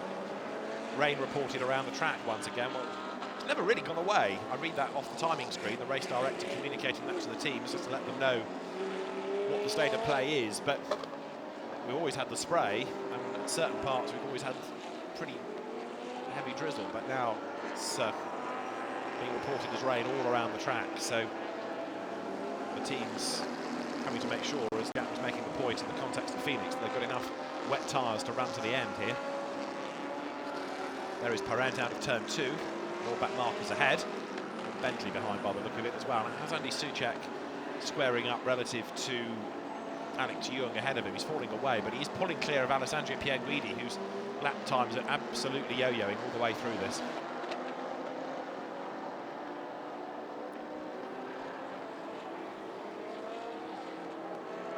So Bentley 6th and 10th now. Soucek is 6th. And in 10th place, it is Stephen Kane. Can Stephen Kane, no, he's 3 laps back from Josh Hunt, so he's going to really struggle to gain anything more unless others have problems, and that is not out of the question. We've seen plenty of drama so far in the race and unexpected outcomes for some of the fancied runners. There, great indication of the spray that is being squirted into the face of the McLaren. Alvaro Perrin trying to find a way past the Bentley as he comes out of turn 7, but it's still very wet and horrible, that is for sure. Perrin has to dive up the inside going into turn 9. Through he goes, and the Bentley very, very wide there. I think it was okay safely out of the corner, but it looked for a moment as though by having run wide and the power coming back in, it was all sideways and all crossed up. I think it got away with that. We'll check at the end of the lap. As over the timing line then goes Winkelhock and then goes Mies, and the gap is 42 seconds. It's still coming down. Not massively, but it's all going in the right direction for Christopher Mies here. Now, is this because the tyres are going away from Winkelhock, or is this because Winkelhock himself is feeling the effects of a double stint, or is it just Mies being quicker? We know that Christopher is very fast indeed. He's a regular in these cars most weeks somewhere. Marcus Winkelhock doesn't do as much racing these days, but can still deliver, that is for certain. There's Parent in 4th place, the Portuguese driver, part of the McLaren factory programme, the former British Formula 3 champion, Formula Renault 3.5 champion, raced in GP2, raced in Super League. He's raced for McLaren in almost every GT championship going, from British GT to the International GT Open to the Blancpain Series. He's also been seen in the RCN, the kind of mixed race and regularity at the Nürburgring, which he did as a bit of practice for 24 hours last year. But he turns his way now out of turn 2 and is in 4th place. Alvaro Perrin then hunting down Lawrence Vanthoor. but the gap is 33 seconds between them, and the lap time is very, very similar indeed, as again in the traffic, he has to blast past the Porsche there on the run towards turn 4.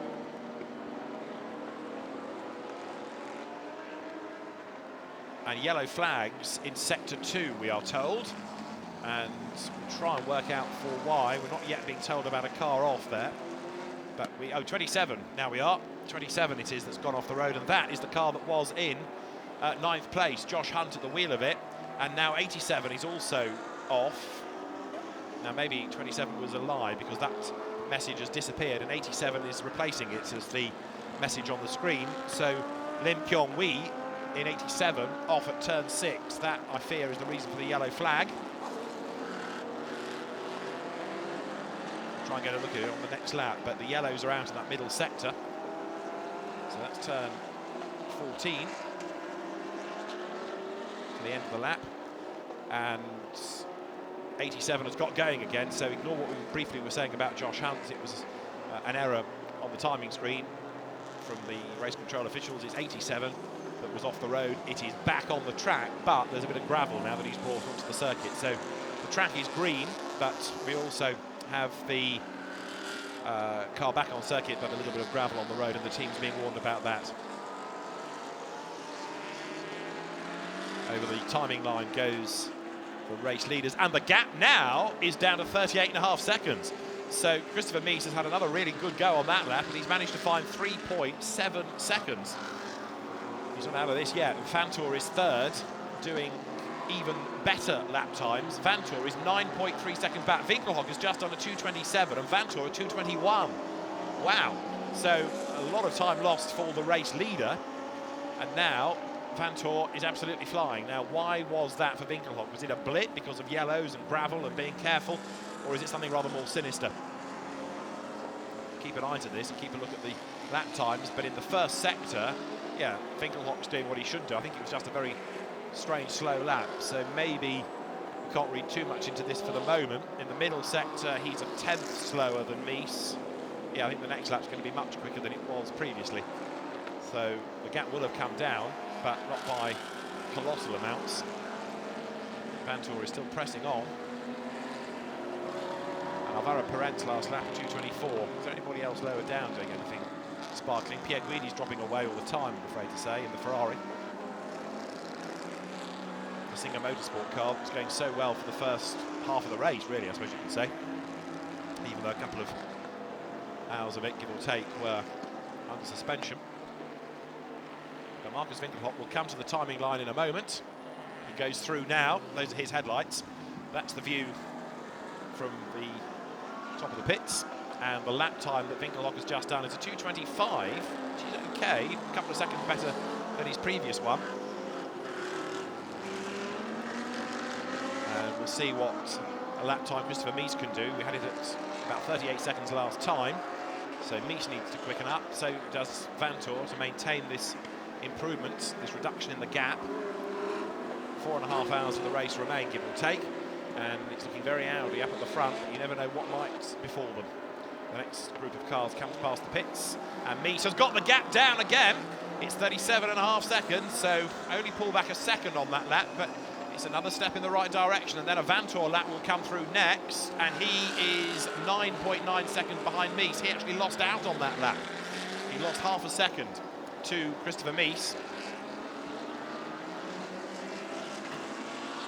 So Vantor through turn number 1.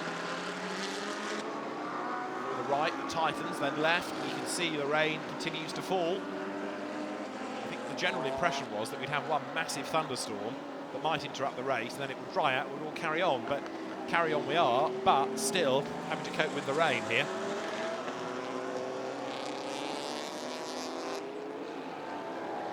I would say it's pretty heavy once again. Like as heavy at times as we had it during the suspension. So the track conditions are going to be very uncharitable indeed to the drivers now, who are having to cope with the worst of the weather for their actual on-track aspect of the race, in the dark as well, of course. So a real challenge. It'll be interesting to hear from drivers when they get out of the cars at the end of this next stint. So Winkelhock leads for Phoenix ahead of the 2 WRT Audis of Mies and Vantor. McLaren fourth, Parent. In 5th place, it is the Audi of Alex Young, and 6th is Andy Soucek, 7th is Piaguini, 8th is the Mercedes, Han Chen Chen at the wheel of it. Then 9th now, Dominic Anger's taken over, and still 10th is Stephen Kane. That's the order, with 4.5 hours to go. There is Winkelhock, the race leader, who's in traffic. He's got 33 just up ahead of him, which is Mark Darwin at the wheel of that car. The regular in the Malaysia Championship Series, former time attack competitor Mark Darwin, former Malaysian touring car champion indeed last year for the 2-litre cars, goes through. And Winkelhock's lap is a 2:26, which again I fear is not going to be as good as the Christopher Mies lap, but we'll update that when the WRT car crosses the line and it's on its way.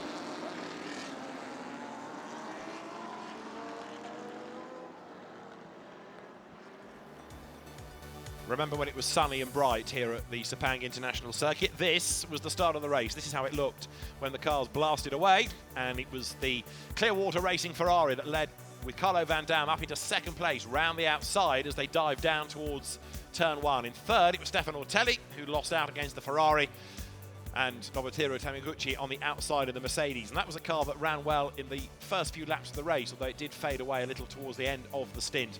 Up front, it became a Ferrari 1-2, Audi 3, and it wasn't long before number 150 with Christopher Hasser at the wheel was working his way up the order. Off early into the gravel, John Marston in the CPK Racing Porsche, he got a tag.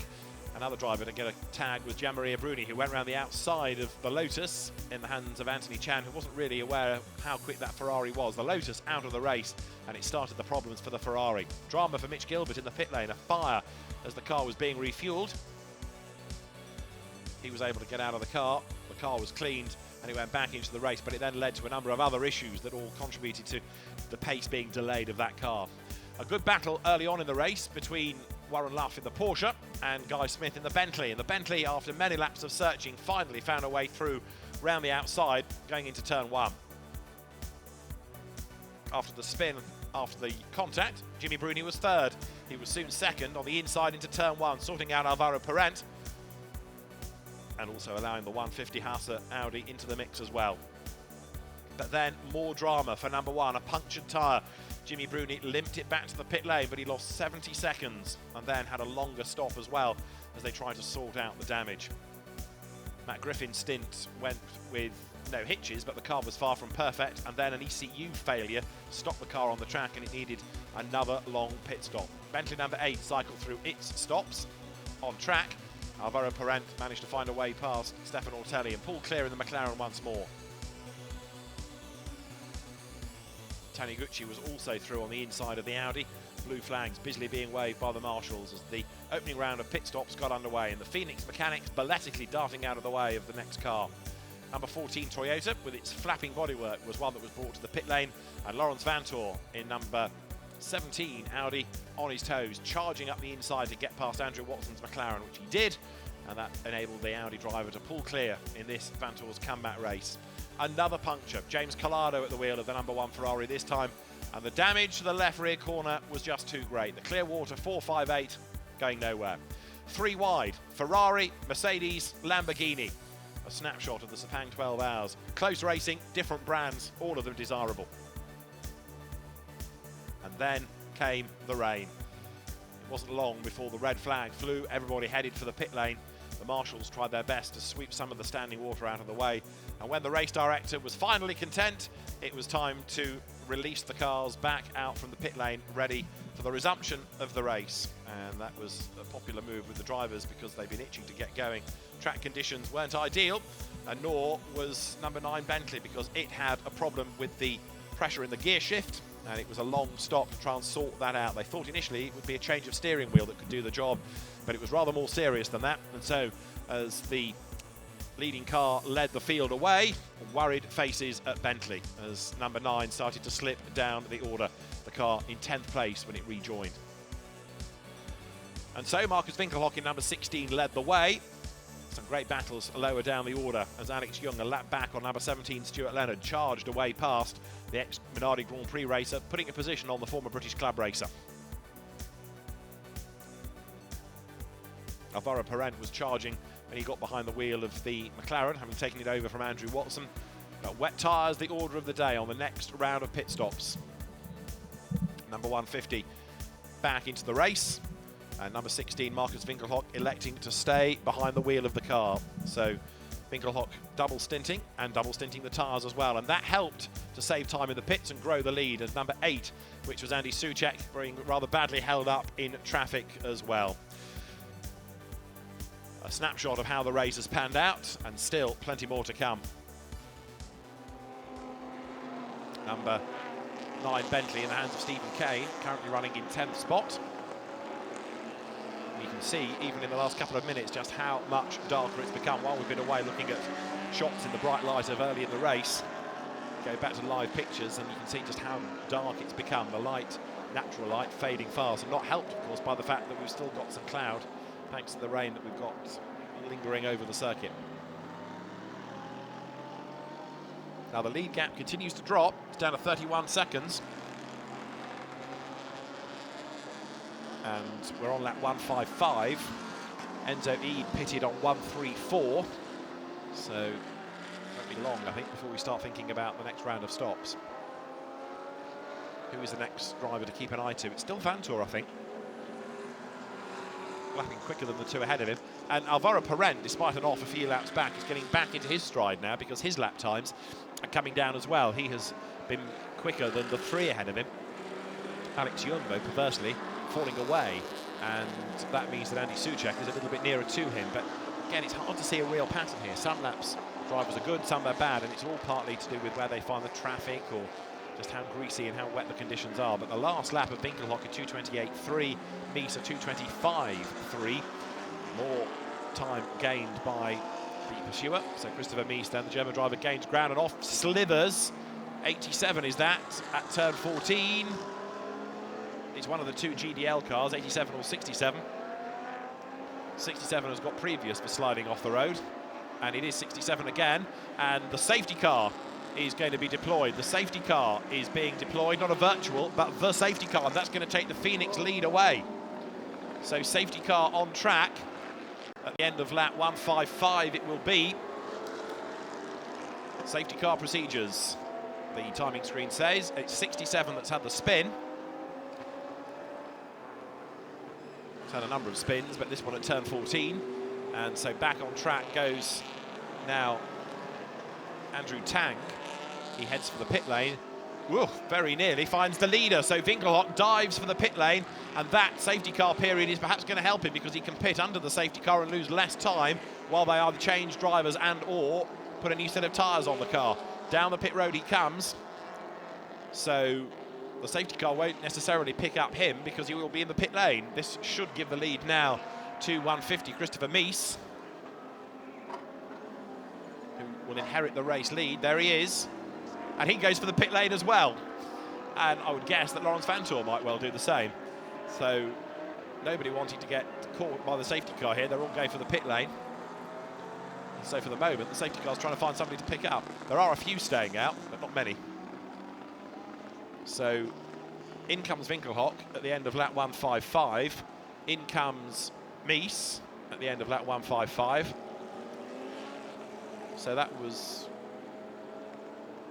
16 laps done by Winkelhock, that's all. Alex Young, I think, comes in. Vantor is in as well. So all the leading runners doing, as you would expect, a safety car pit stop now. Everybody coming in while the safety car is on track. You lose less time by doing it now. There's no point staying out for another lap and then thinking, oh, I'll come in. You need to get it done now. So it's busy in the pit lane. So Winkelhock is ready to go. Behind him you've got second and third, so the leader rejoins. Second and third still serving their pit stops, but the gaps will come down while we have the safety car out. In has come Alex Young in number 15. And Alvaro Parent carried on, so he is going to have taken over the lead of the race, isn't he now? Because he stayed out, interestingly. I wonder what the strategy was, or the reason was for not calling him in. A rather bedraggled Vincent Vos there in the white shirt walked across the pit lane. And number 16 has now gone back to Nicky Thiem, who was one of the real stars of the first stint of the race. Nicky Thiem then at the wheel of number 16. Christopher Mies was second, and is staying at the wheel of 150, and Vantor stays at the wheel of 17. So you've got the cars refueled and back into the race on the same set of boots. There is the leading car then, Nicky Thiem at the wheel of it.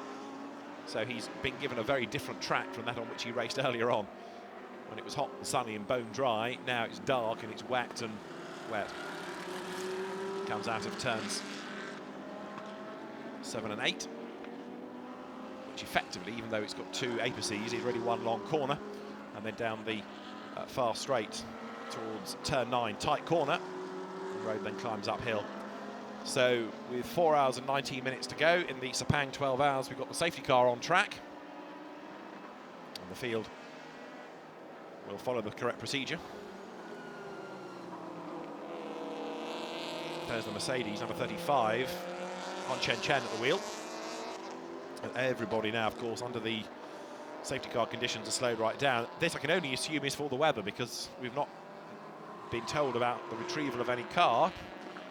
So it looks as though this is because of the weather conditions. There is the safety car, frantically trying to find the race leader. The safety car is a Bentley, so we can say that Bentley leads. Message shortly. from the race director: we are now on safety car procedure due to the bad weather conditions, so we will see the situation in a few laps, and then if it's improving we will release the car, or otherwise we will continue on the safety car. So there you are, confirms what we thought. The voice you heard was that of Alain Adam, the race director, who calls for the safety car because of the worsening weather conditions, coupled with the fact that there's no light anymore, virtually.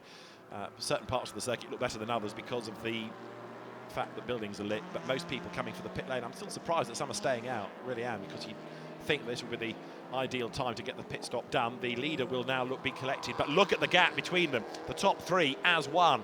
So what was half a minute at the end of the previous lap is now nothing at all. This has worked out very well for WRT, because not only have they got their gun drivers there, they're also back in the game. 31 seconds becomes 1.8. So now we've got a real race on our hands. And Alvaro Parent pits in the McLaren. So we have now the timing screen updating itself, in fact. So Christopher Hasse replacing